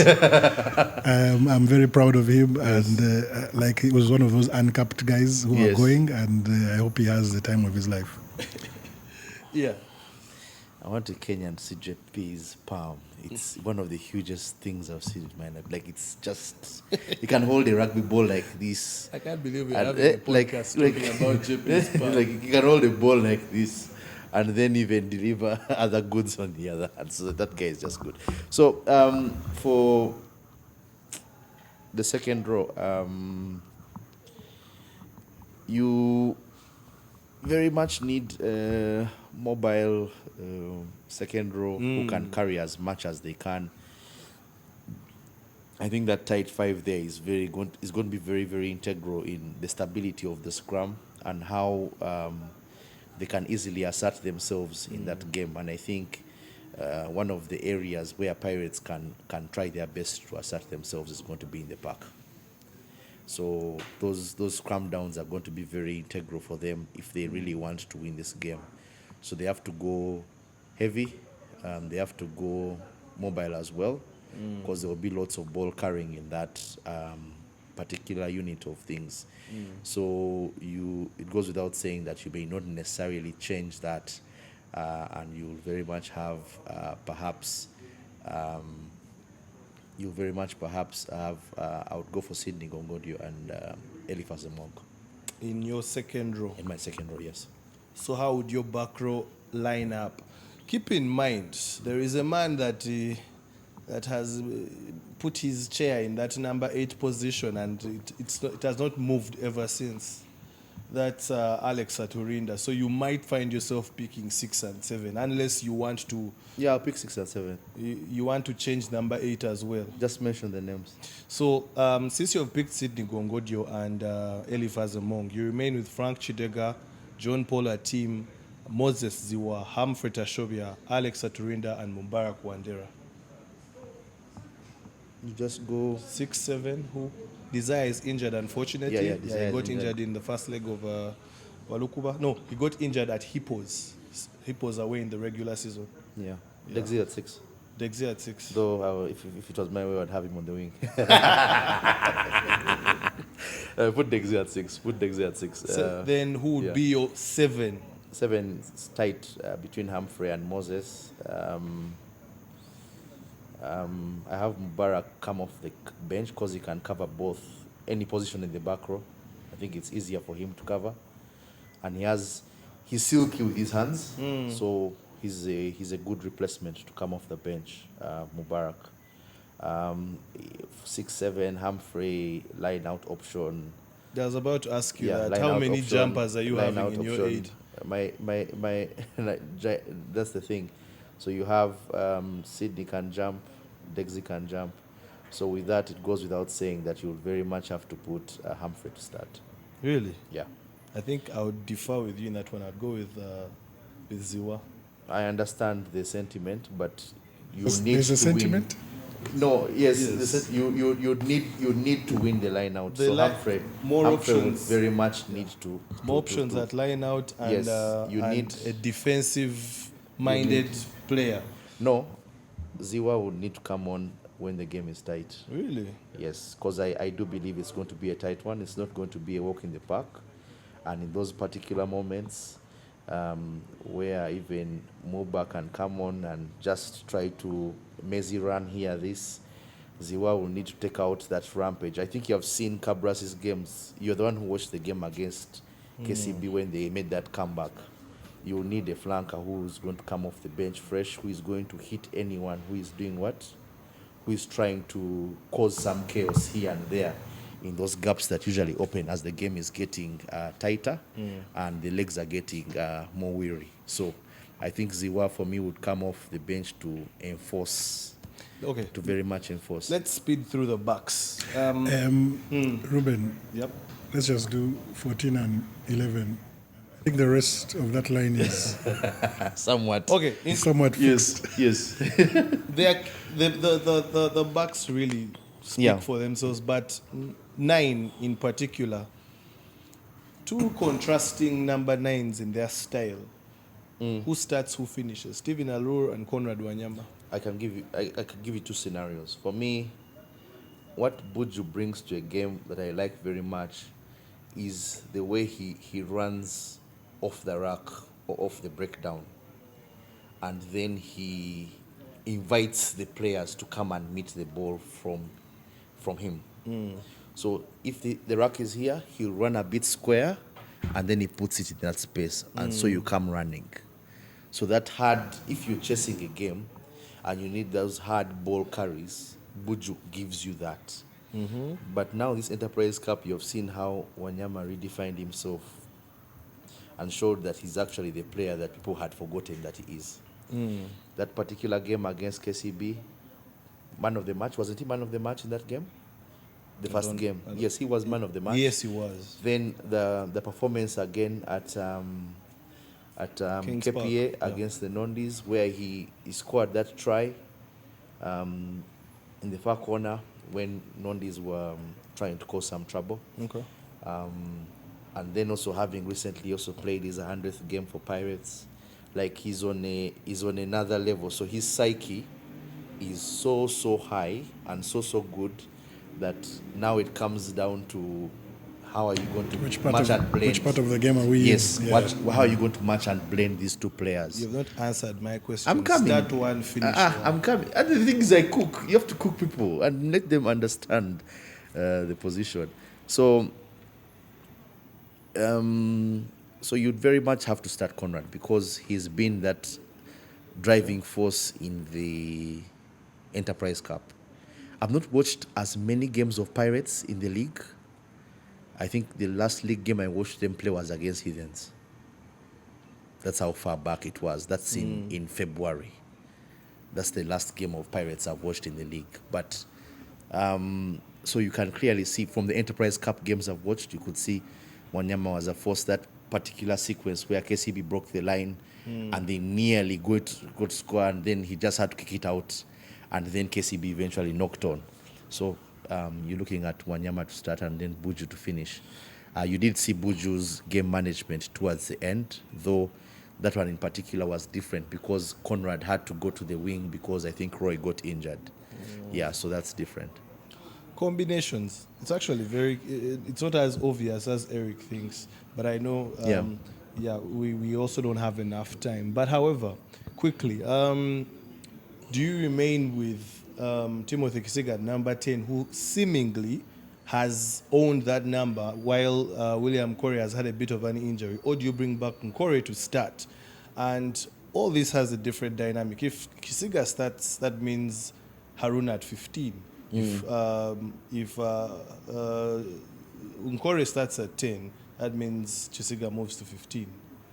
What would work What for if you? I tell you Kisiga moves to the bench and Haruna starts at 15? Why didn't But you no, go kill yes, but I know that particularly for that, it depends on how William is feeling. Again, I've not watched as many Pirates games by the Heathens game. So you're looking at one, Nkore got you those points in the Enterprise Cup. That was the first game, and then the second game. And he's a player who works off the confidence. Once he gets his boot going and it strikes, it's something that is a marvel to see. So they very much need him to start at 10 to marshal that game. If you start Kisiga at 10, you somewhat hamstring him from having the ball in his hands where he's the most dangerous. It's like saying you have Israel Falau and you're like, Israel, pass the ball. No, that doesn't happen. He needs the ball in his hands to do the damage. So it's like saying Haruna has the ball and you tell him pass it. No, the most damage does when he has it in his hands. So that one I think is clear cut. And if William is not available, give Massa. That's the way he kicks the ball. Give Massa, yes. So anyway, the centers, interestingly, do you go for the old, experienced, or do you add a blend of young? Do you have Eric Muller 12, Isaac Massa 13, or do you have Isaac Massa 12 and Davis Shimwa at 13? Or do you bench Massa? No, they had, I think Shimwa Massa had the best combination of Enterprise Cup against KCB. That pairing had lots of tackles, lots of carries, and I think Pirates is very much going to need that. Those shoulders have to be sharpened. Those centers are going to be taking on the big flankers, off the breakdowns, off the racks, off the line out, sorry. So, and they'll also be carrying the ball as hard as they can. So they very much need those guys who played that bruiser game against KCB to be at their best game. So I would not very much change that, and I would leave it as hard as that. Yes. 2 positions remaining, 11 and 14, the wing. Coach Marvin has taken 3 out-and-out wingers, but there's also a utility back that can still fit. Alan Karuhanga, Jeremiah Okello, Pius Ojeabulu, and then the utility is Haruna Mohammed. If you've Roy is gone not for Nkore, no, Roy has not been taken. Oh, okay. Yeah. If you've gone for Nkore Chisiga, So you have Haruna as an option. You have Pius Ojeabulu, you have Ojeabulu, Jeremiah Okello, and you Jeremiah have Okello. Alan Karuhanga. Okay, I think without saying, Jeremiah will very much start. He's in a season where many people have been asking where are the wingers. He has stood up to show that finishing is still an art, and he has it within his fingertips. So he shows that very much. In terms of the way he scores his tries, you can clearly see his instinct to score is distinct amongst many other wingers, or in a league where we are seeing so many flankers scoring tries. I don't know what is happening with the other flankers who are not defending or whatever. But now on the other wing, it now begs the question. Alan Karuhanga, I think, has 8 tries in the Premiership now. Alan Karuhanga has experience in sevens as well, so he's that level-headed player. Haruna is also there, available. Very much out of position though, because he ordinarily play fullback. Or 13. Or 13. So it begs the question, are you going to move the unconventional player into the unconventional position that he's not very much familiar with, or leave him to thrive in the position where he can come in? And very much the writing is on the wall. My writing is on the wall that Haruna will have a big say in this particular game when it's time for chaos. Off the bench. Off the bench, yes. When it's time for chaos, Ziwa, Haruna are going to play and Buju are going to play very, very big roles for what they do. Buju for those short balls and allowing people to run onto the ball. Ziwa for tackling any rampaging Cabras player. And then Haruna for finding tired legs. That is what he does night and day at KPA. So if he finds any tired legs of Cabras in the middle, all he needs is a supporting runner, and for him also to pass the ball. Jeremiah reminds me of, did you get Jason Robinson? Yes. That's what I see when I see that man moving. He's quite explosive. And like you say, he knows where the white line is. Yeah. And so many wingers really don't know where the white line is. It makes a world of a difference. I was going to mention a name, then I remembered to choose Peace. Careful. And he knows the name. Careful. So anyway, the final segment of our conversation, I think it's been a wholesome one. Yeah. I hope that whoever's listening or watching can be able to enjoy this. But we are going to now just rope back into the Premiership, the men's Premiership in particular, to close this. For those that want the breakdown of the particular game week, and as we speak, we've just gotten done with the quarterfinal second leg, and we are in the Enterprise Cup finals week, which means that other teams have a break. And maybe a chance for those in the semi-finals to be able to recoup and prepare themselves. The relegation battle has come to an end, unfortunately. Hippos and Warriors are on the cards to be able to be chopped out of the Elite 12, or what is now the remaining Elite 10. The Premiership has actually garnered a lot of popularity over the last 3 seasons or so. So far, it's been 2 teams that have won it, if I'm not mistaken. That is the Heathens and the Pirates. I've always critiqued Pirates for one thing, that they have failed to actually create what they call a sporting dynasty. And a sporting dynasty rotates around consistent winning of a particular competition within a certain period of time. Take, for instance, 3 to 5 years, and Pirates be able to win 3 years at least, and of which there is actually a defending of the trophy within. Now, the teams that they are chasing that have history on their side, maybe from previous years, chasing them in trophies, that's what I mean, are heathens that has defended the league when they had the chance, and they've dominated for quite a while. And Cobs as well had their time when they also did that. So you could say that they have their dynasties. And Pirates, for all their dominance, I think 2017 they won, they disappeared. Then 2022, 2022 they won, they lost it in 2023.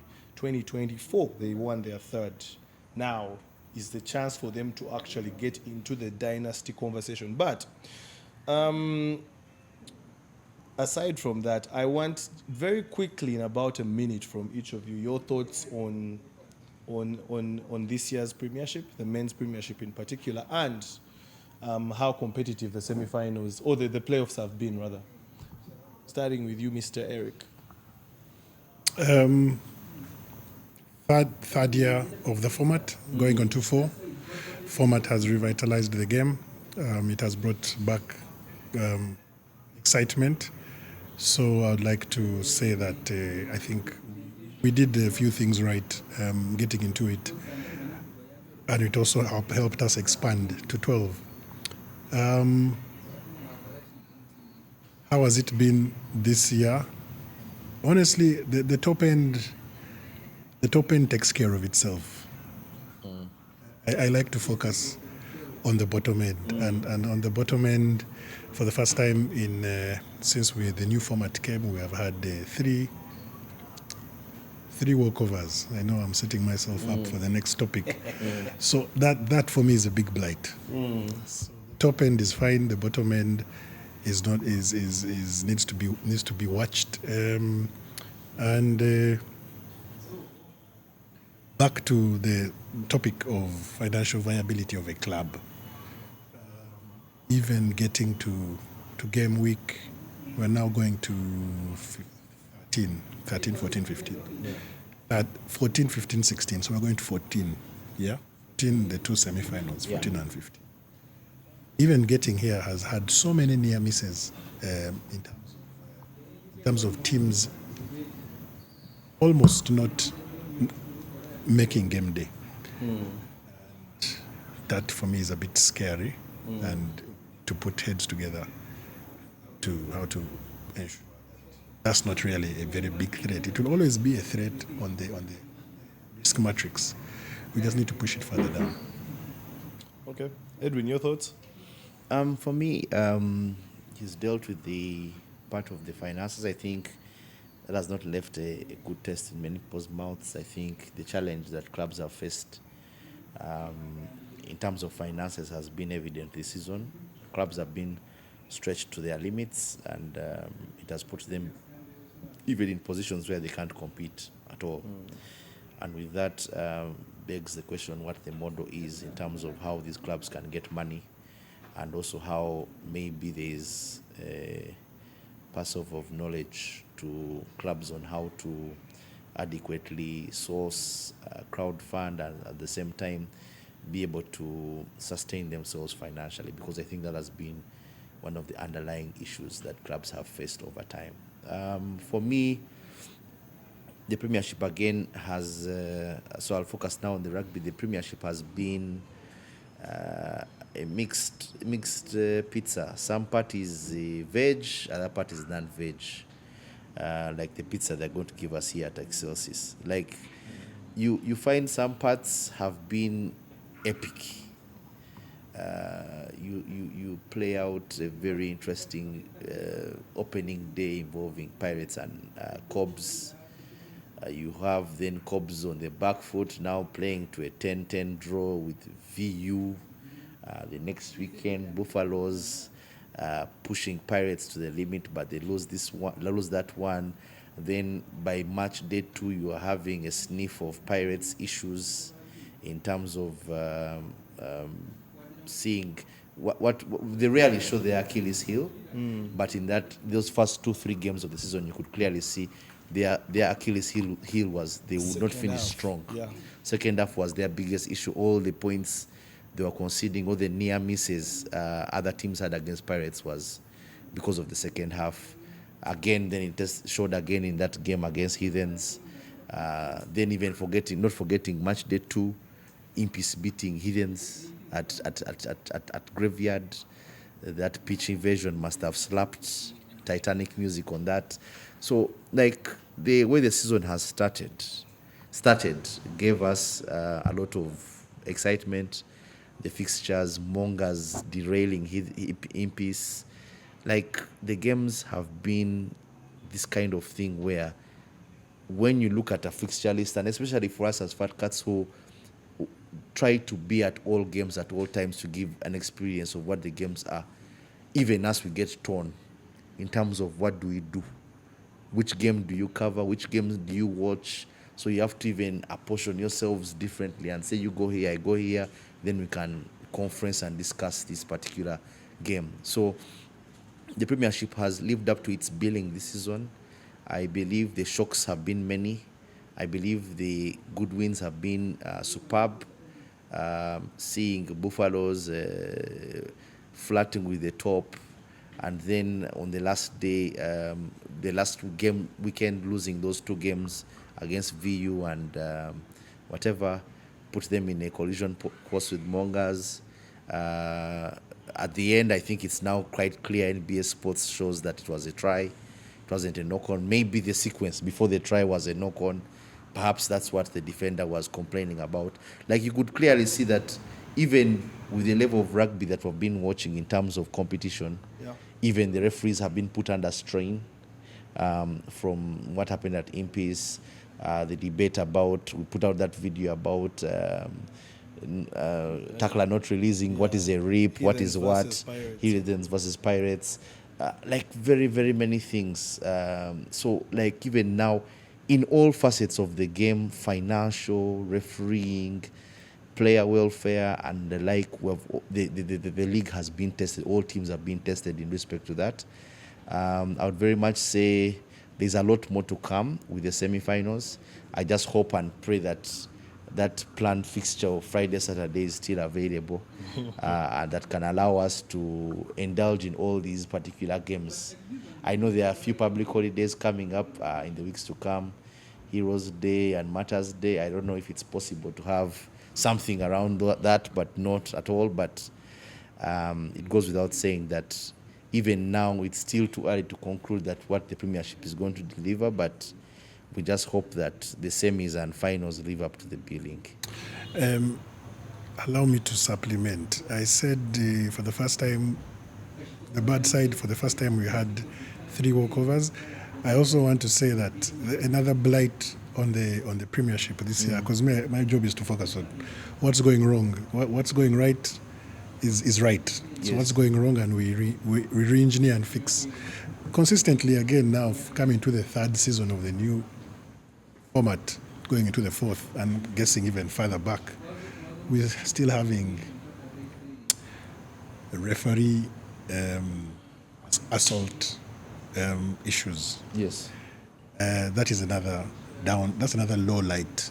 You expect us to be able to bottle the perceived frustration. Perceived because it is on your side. The other side may not see it for you, so it is perceived. It's perceived, yes. The only one who can say that the ref has done a poor job is an independent assessor, by the way. Yes. Independent assessor. Yeah. That's very key. So it's a perceived frustration. And then you can't bottle it and you take it out. We have seen it, players doing it, fans doing it. So I can tell you that people are working in the background, and if it is indeed found that it was lines were crossed, I think we might have a very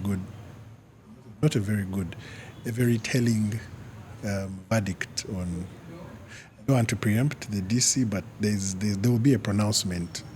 It's being managed by very able people, that incident that happened, and I will only comment on it after the ruling, whether it is condemnable or not. They let someone else has to first condemn it.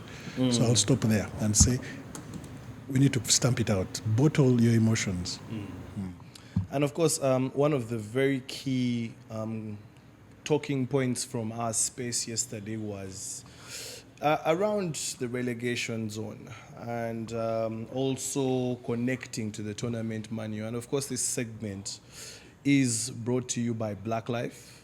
Black Life delivering some amazing gadgets, and as you can see, our audio hookup with these very awesome headphones. But courtesy of course, Black Life, just an audio that I want us to listen to from a bit of last night's space that will get us into that last part of this conversation, which, Edwin, you're going to take away and just direct it to Eric, and we see what he has to say as well. A cloud of uncertainty for those who very much want to have a situation where the games are honored fully. And again, I don't know if Impis fans will like this, but let's wind. Let's play it again.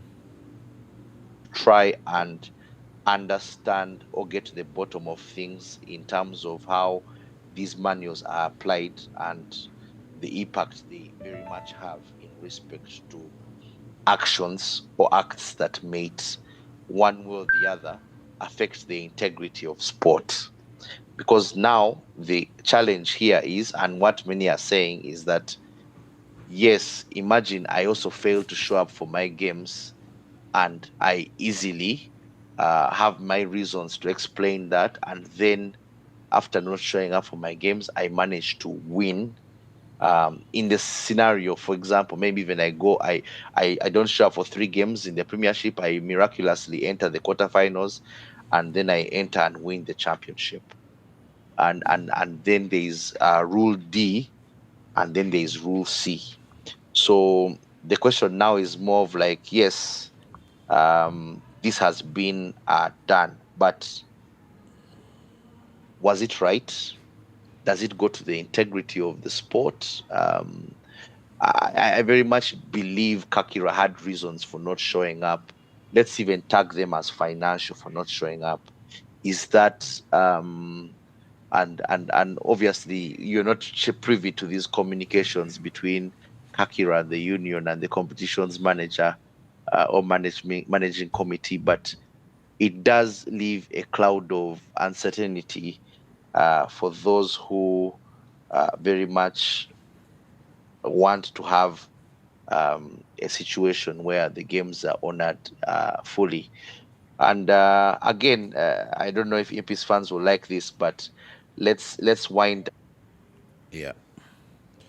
Yeah, it's quite an extensive one that we have from different aspects of what we're talking about. But maybe just to lay a bit of context and let the legal man and the technical man have a conversation about this. I'll chip in here and there as a representative of the ordinary rugby fan.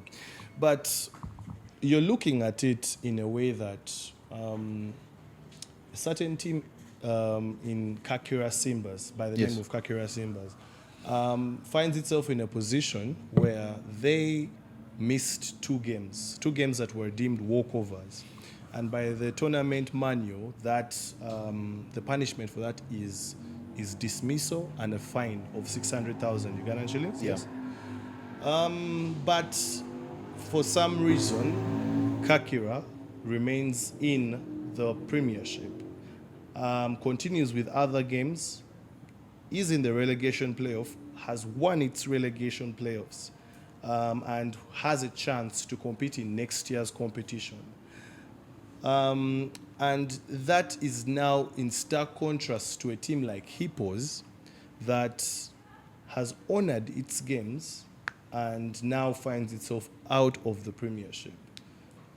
Is there a case for Hippos to first and foremost be able to argue this out and say that there is no stern implementation of what the tournament manual, which all teams agreed to, there is no implementation of the punishments or the repercussions as to breaching that manual?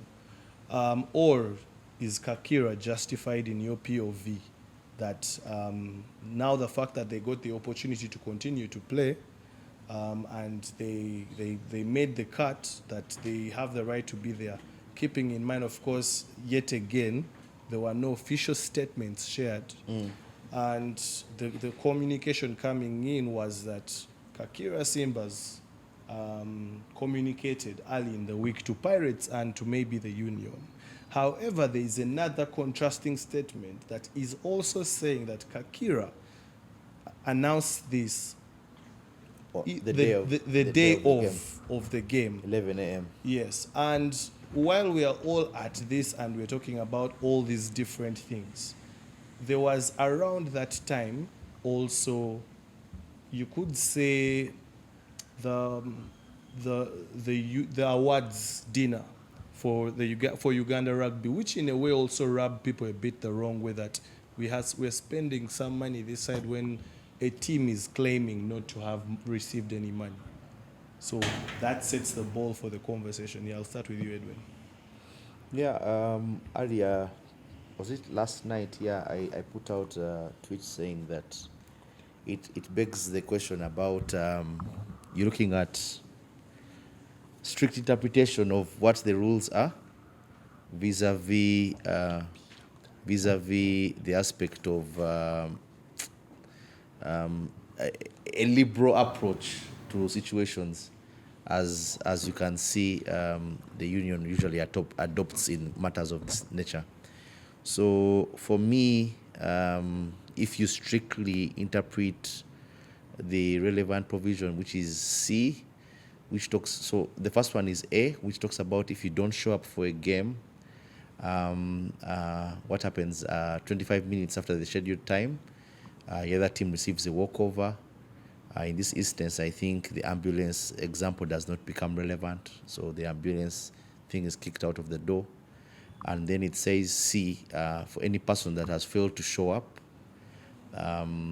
because if you fail to show up, you are required to notify in writing to the competitions managing committee that for this particular reason you are unable to play.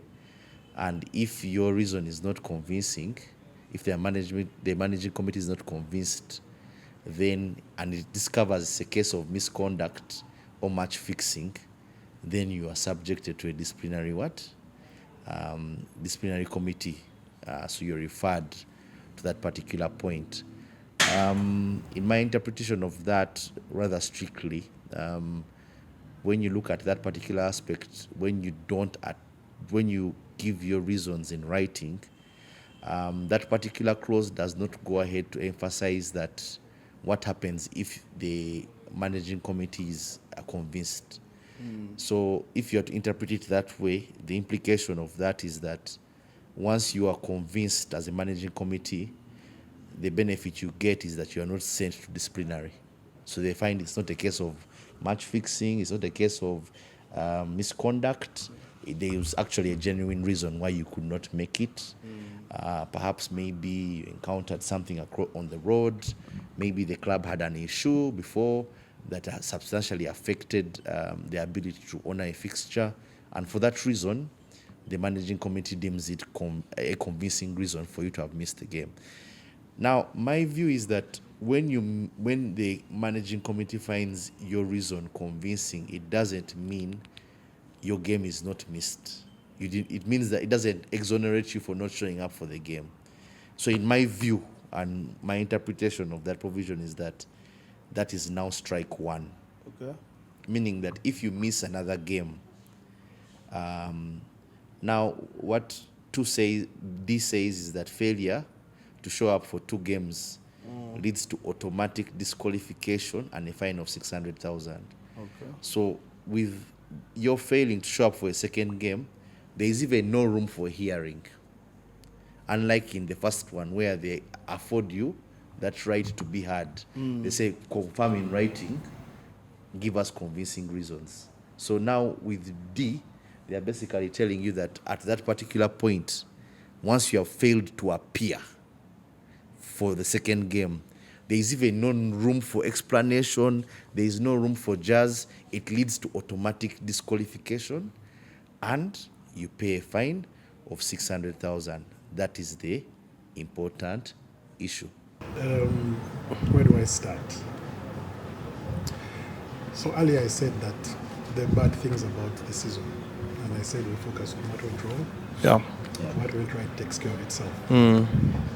Three walkovers. Two clubs, Warriors and Kakira. Yes. So maybe I start with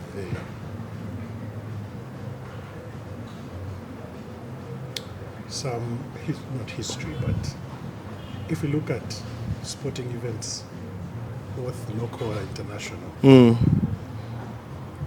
for you to overturn, so first and foremost, there's a dispute.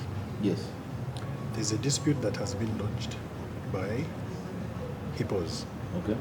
over this matter. Okay.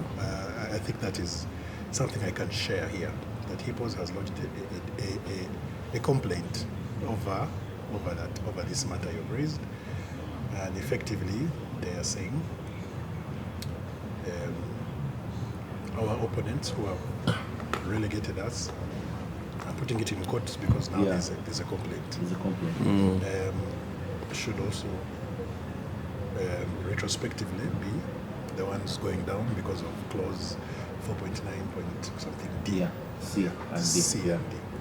So that is first point. Once that is the case, then me as a VPT, my submission here has to be very measured, because a member of the union has tabled a complaint regarding the conclusion of the season.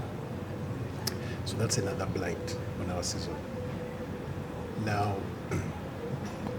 this complaint came whenever it came, and it came after the sporting event occurred. So before I go into the nitty-gritties of the situation, let us just discuss the sporting event and its ramifications. Most recently, most spectacularly, CAF decided to reverse. Spectacular. Yeah, shocking. I don't think Motsepe took it lightly, Yes. and any person who is in charge of a sports body does not take it lightly, that decision. But I'm going to speak as a sports fan, Yeah. and with all due respect to CAF and their internal processes, I'm not commenting on them. So when Senegal walked off the pitch, the laws were written, they were already existing in the manual of CAF. Unfortunately for the situation, the people who should have had them at their fingertips didn't have them at their fingertips. And then Senegal walked back on, won, got awarded medals, trophies, pictures, handshakes. They flew, they were received. Parade. State House, Yes. the works. And then, of course, people are reeling with how can this happen, sport in disrepute. They pull out the books, they turn the pages, and they see, hold up. When you walk off the pitch, it means you're forfeited for a particular period, I think. Yes, after a certain period of time. Yeah, which elapsed. Yeah. So, if those fingertip regulations and rules were there, it would have been wired to the ref and said, don't even bother bringing them back. Set up the podium. Morocco has won. But it didn't happen. So CAF decided to overturn a sporting event. That is a very big decision, one that cannot be taken lightly. Let me stay in FIFA. Let's go back to 86, Hand of God. Yes. I think FIFA, if Argentina was given the trophy by 7 p.m., I think maybe even as they were going to the podium, they had seen the replays. Yes. The FIFA president, the FIFA executive, etc., etc. Hand of God, handball, winning goal.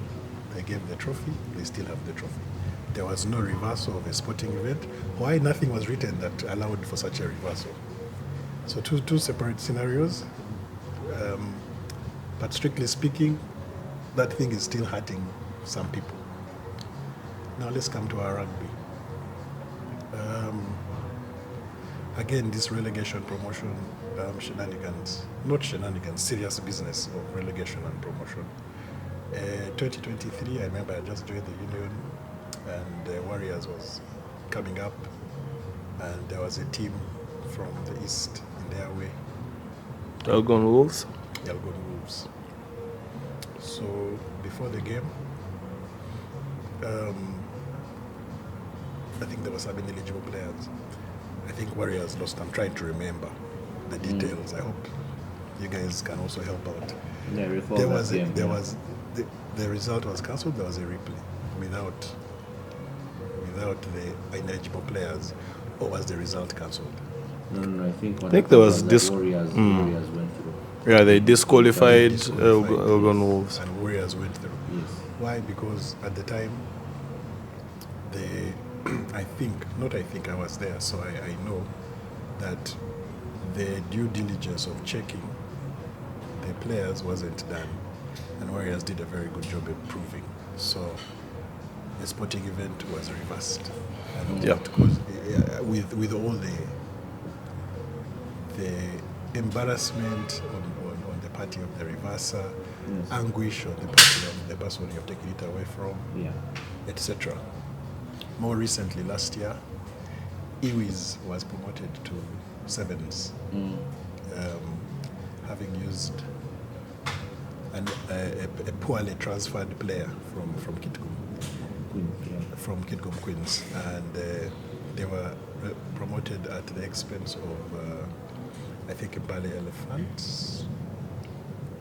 I'm trying to get my sporting history correct. Forgive me if I'm wrong, members, but that's the nitty-gritty. So what happens? We look and see that there was a complaint internally that was lodged, that was not disposed of, because we didn't have, when I say we, the people who run the tournaments under the flag of the union, we all take collective responsibility. The fingertip decisions were not made quickly and in time.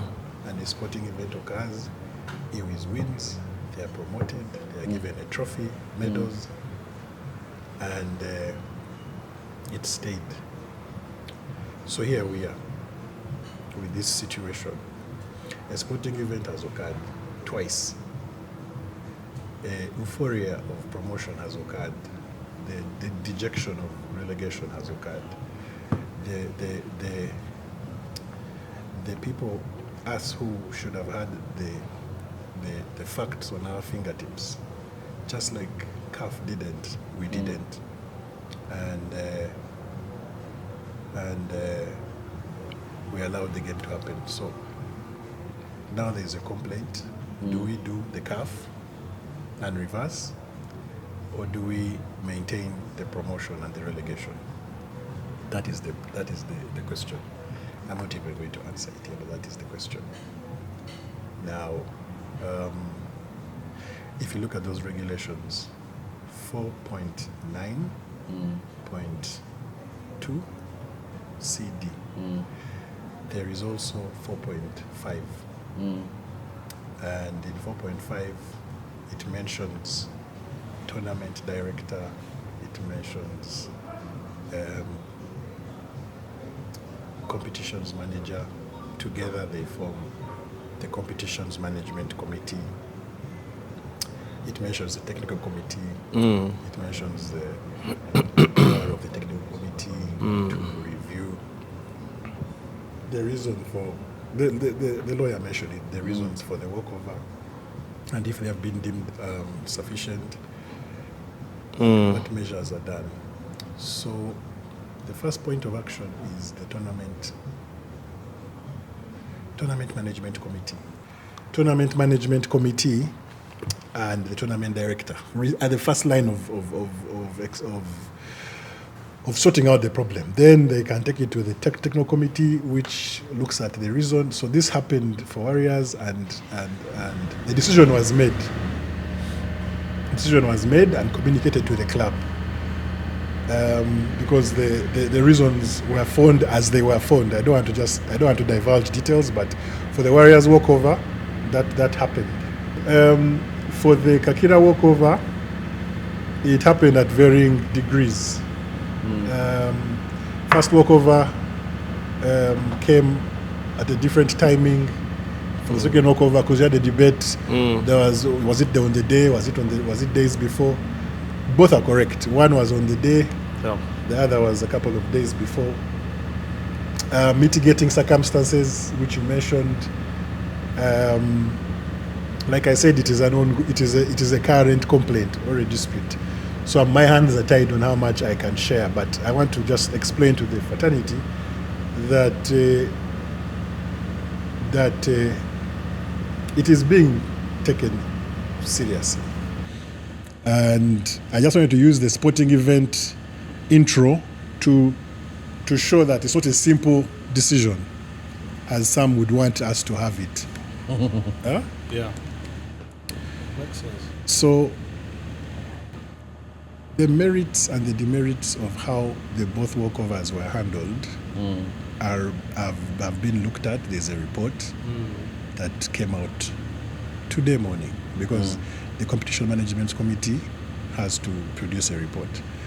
The technical committee to which it is escalated to handled, I think it's one of the walkovers, not both. Yes. See, so, and I don't want to give the results of how it was handled, whether there was exoneration or not. Also, the mitigating circumstances, were they financial or not? I really don't want to share here. But my point is, people were looking into it now.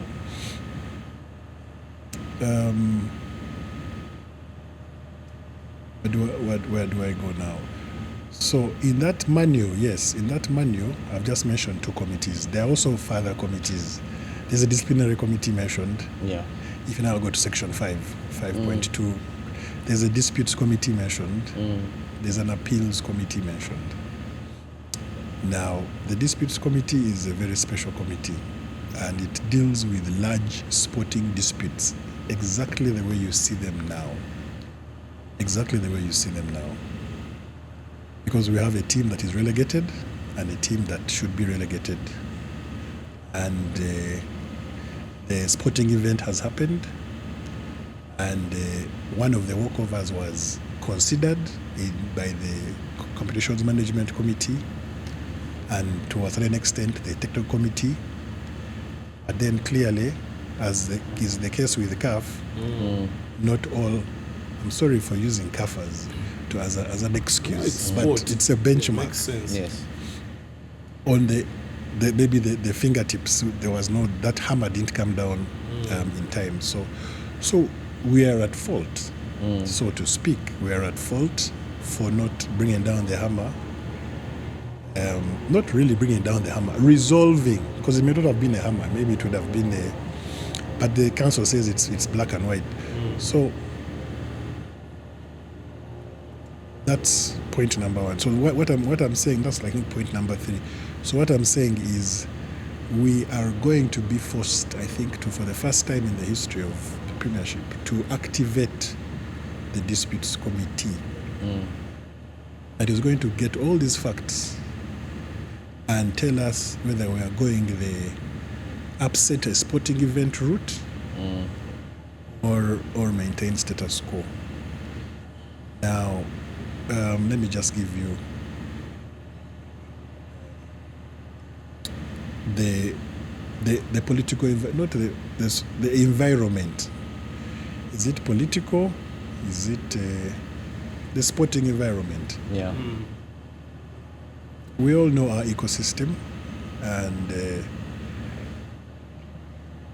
maybe that's not necessary. I think You leave it at that. I think I'll leave it at that. So to sum it up, let me sum it up. As far as the 2026 Rugby Premiership results are concerned, and as far as as what I've seen coming from the Competitions Management Committee, the Ginger Hippos, the Hippos are relegated. Yeah, they're relegated, yes. Now, a dispute has arisen regarding that and the mistakes, The status of not relegation. and the facts prior to the sporting event. That I guess it is only fair and in the line of natural justice that have to be looked into. So we are going to constitute our very first disputes committee under Uganda Rugby on a very sad note, and we're going to ask them to Resolve the issue. resolve the issue.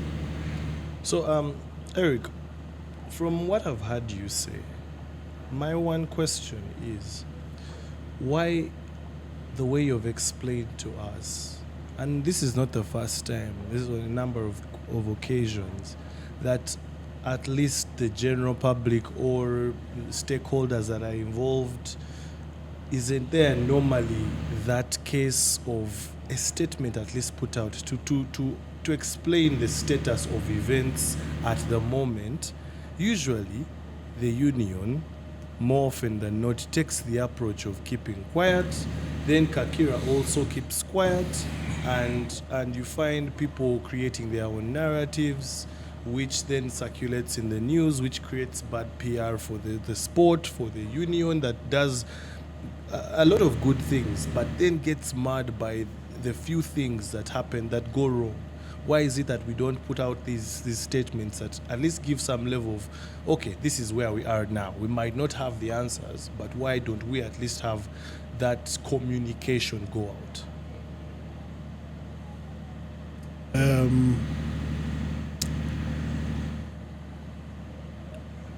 These are very difficult, delicate things. Even me sitting here, you've just seen how I've been stammering and double checking and going back and forth on it, and it's I don't want to say it's unprecedented, but it is quite impactful. And when the games concluded on Saturday, the complaint came in. So what am I saying? I'm saying it is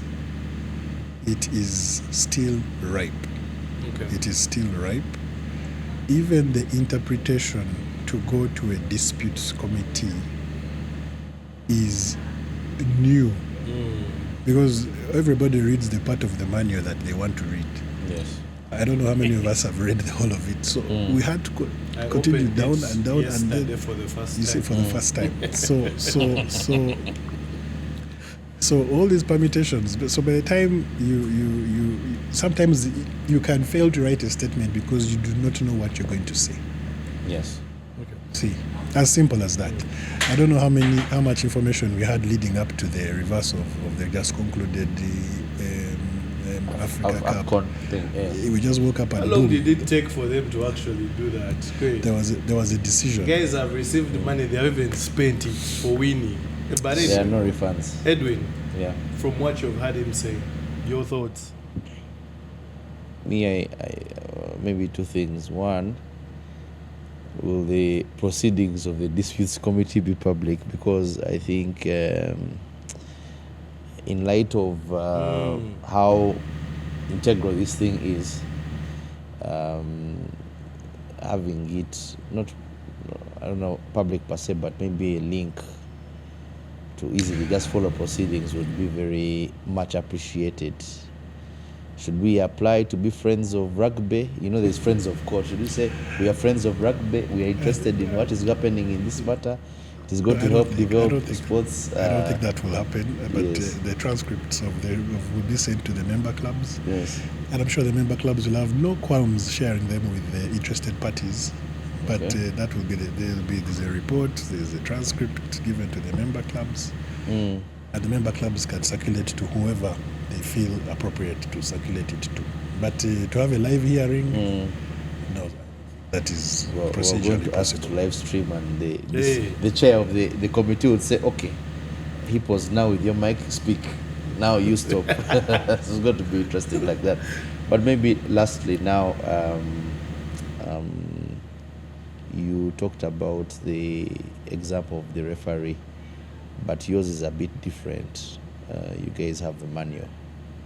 How are you going to reconcile that, saying that it slipped through the cracks? I don't know how. Which issue is this? Sorry. This is about the. You mentioned earlier that in comparison with the Senegal thing, where the referee did not have on his fingers the particular provisions. Now here, a bit different, because the union supposedly is supposed to have these in their custody, and usually just checking to see compliance. How was that missed? I don't think. Well, let me be fair to the CAF referee. Yes. Yeah. I don't think he needs to be. I think he needs to have a support system. Yes. To tell him, because they're all these people. They just say they're all these sports lawyers. So for him, he's properly focused on getting the regular laws of the game. Yeah. So there are those other nitty-gritties which happen once, and maybe he will not have them at fingertips. Yeah. But the entire CAF machinery, just like the entire URU machinery, should have had it at their fingertips in time. So you want to say that, why don't we? So how come that slipped through the cracks? Because what ideally happened was that a game was missed against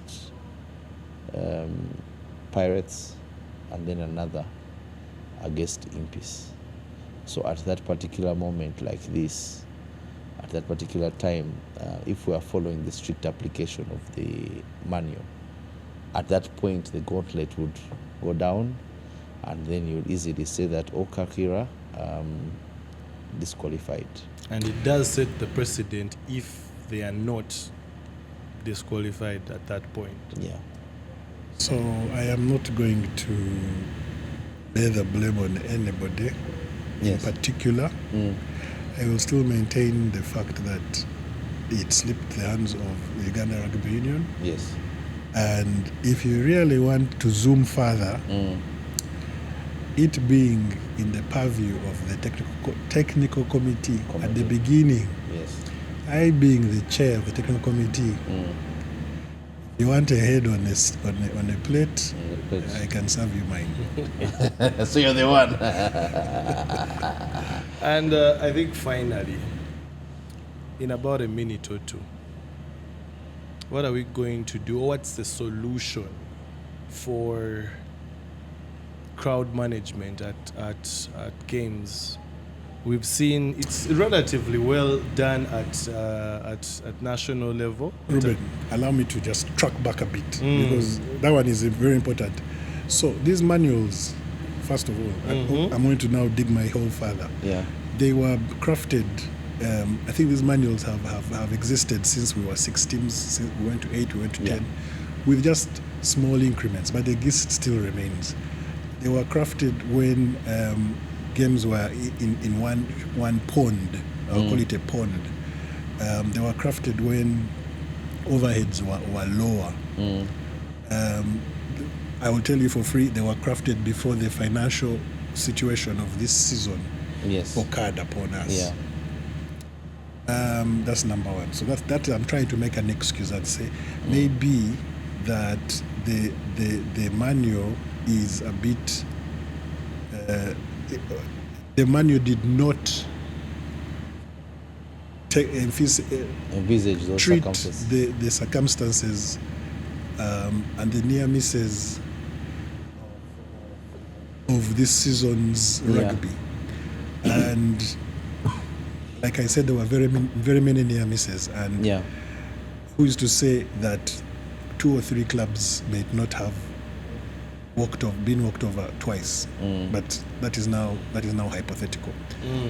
Leaving that, let me give you my last anecdote. I've lost. Okay, the audio is on. You do not. The way you treat your 19-year-old child is different from the way you treat your 15-year-old, 10-year-old, 5-year-old. Yeah. The state treats an adult differently from a juvenile. These are incubating clubs. I'm now going out on a limb Yes. and committing suicide, but these are incubating clubs. They are capturing new territory. Yeah. They are nascent. If you're going to throw the book at them the way you're going to throw the book at an adult, I don't know. Is that? I'm sorry, I'm preempting the work of the disputes committee. That's why I'm saying I'm committing suicide. But these are things you have to know the accent, the environment. That's why earlier I said, if should I go into the environment, rugby environment, political environment, you have to be cognizant of that environment. So from that backdrop, maybe that is how the people that should have captured it, me being on the apex of them, didn't capture it in time. I'm finding a reason why we could have been a little soft. Yeah. And then we were hard on the Warriors because for them they're adults. They are minors. They go to maximum security. There's maximum, minimum, then juvie. So I'm thinking maybe they were thinking in these lines that, but now in this environment where things are tight, should we squeeze? This club is nascent. Should we squeeze?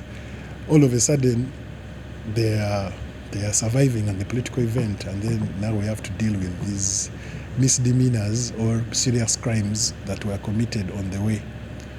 That's where we are, ladies and gentlemen. Okay. Back to crowd management. Finish your question. No, I think that my question is really about the fact that we saw an incident at Makerere, and at national level we've seen there is emphasis on cover, security and everything. But there is, and I'm not even just talking about referees, maybe other fans having brawls, then maybe also the match officials, like general safety at the grounds. Who's responsible? And now that we know that there's a gap, how is it going to be filled? You know, it's so unfortunate that you'd expect us to be able to go for a rugby game and behave. Because now if you want us to go into the cost of bringing in stewards and muscle and barriers, the rugby game is going to become too expensive. So we would like people to just know that if they tell you don't cross that line, don't cross that line. Let the ref through. We should now start putting boots and straps on ground. And on the ground. How shall we play around? Already we are struggling with ambulances. Already we have to mark pitches. So there are so many things that are discretionary. You have to spend them. Now, if we are going to add crowd management, where are we going? So I want to know kwefuga really. Otherwise, what are we doing? Yeah, it's been 2 hours of an interesting conversation, and with the gentleman that I'm seated next to, it can go on and on. But It's going to go on after. it's going to go on, but the recorded ones will probably There's Excelsis happen. pizza apparently. It's coming. And beverages. And beverages. But special thanks to Excelsis Garden Hotel here in Kisasi. You should check it out.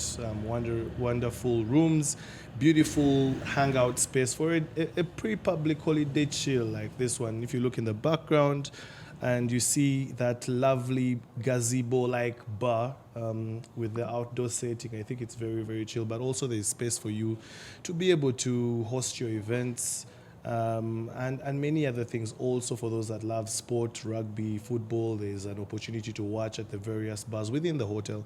Make sure that you watch the highlights as and when they come out, and follow, subscribe, leave some feedback, send mobile money, and cheers guys. Thanks for being a part of this.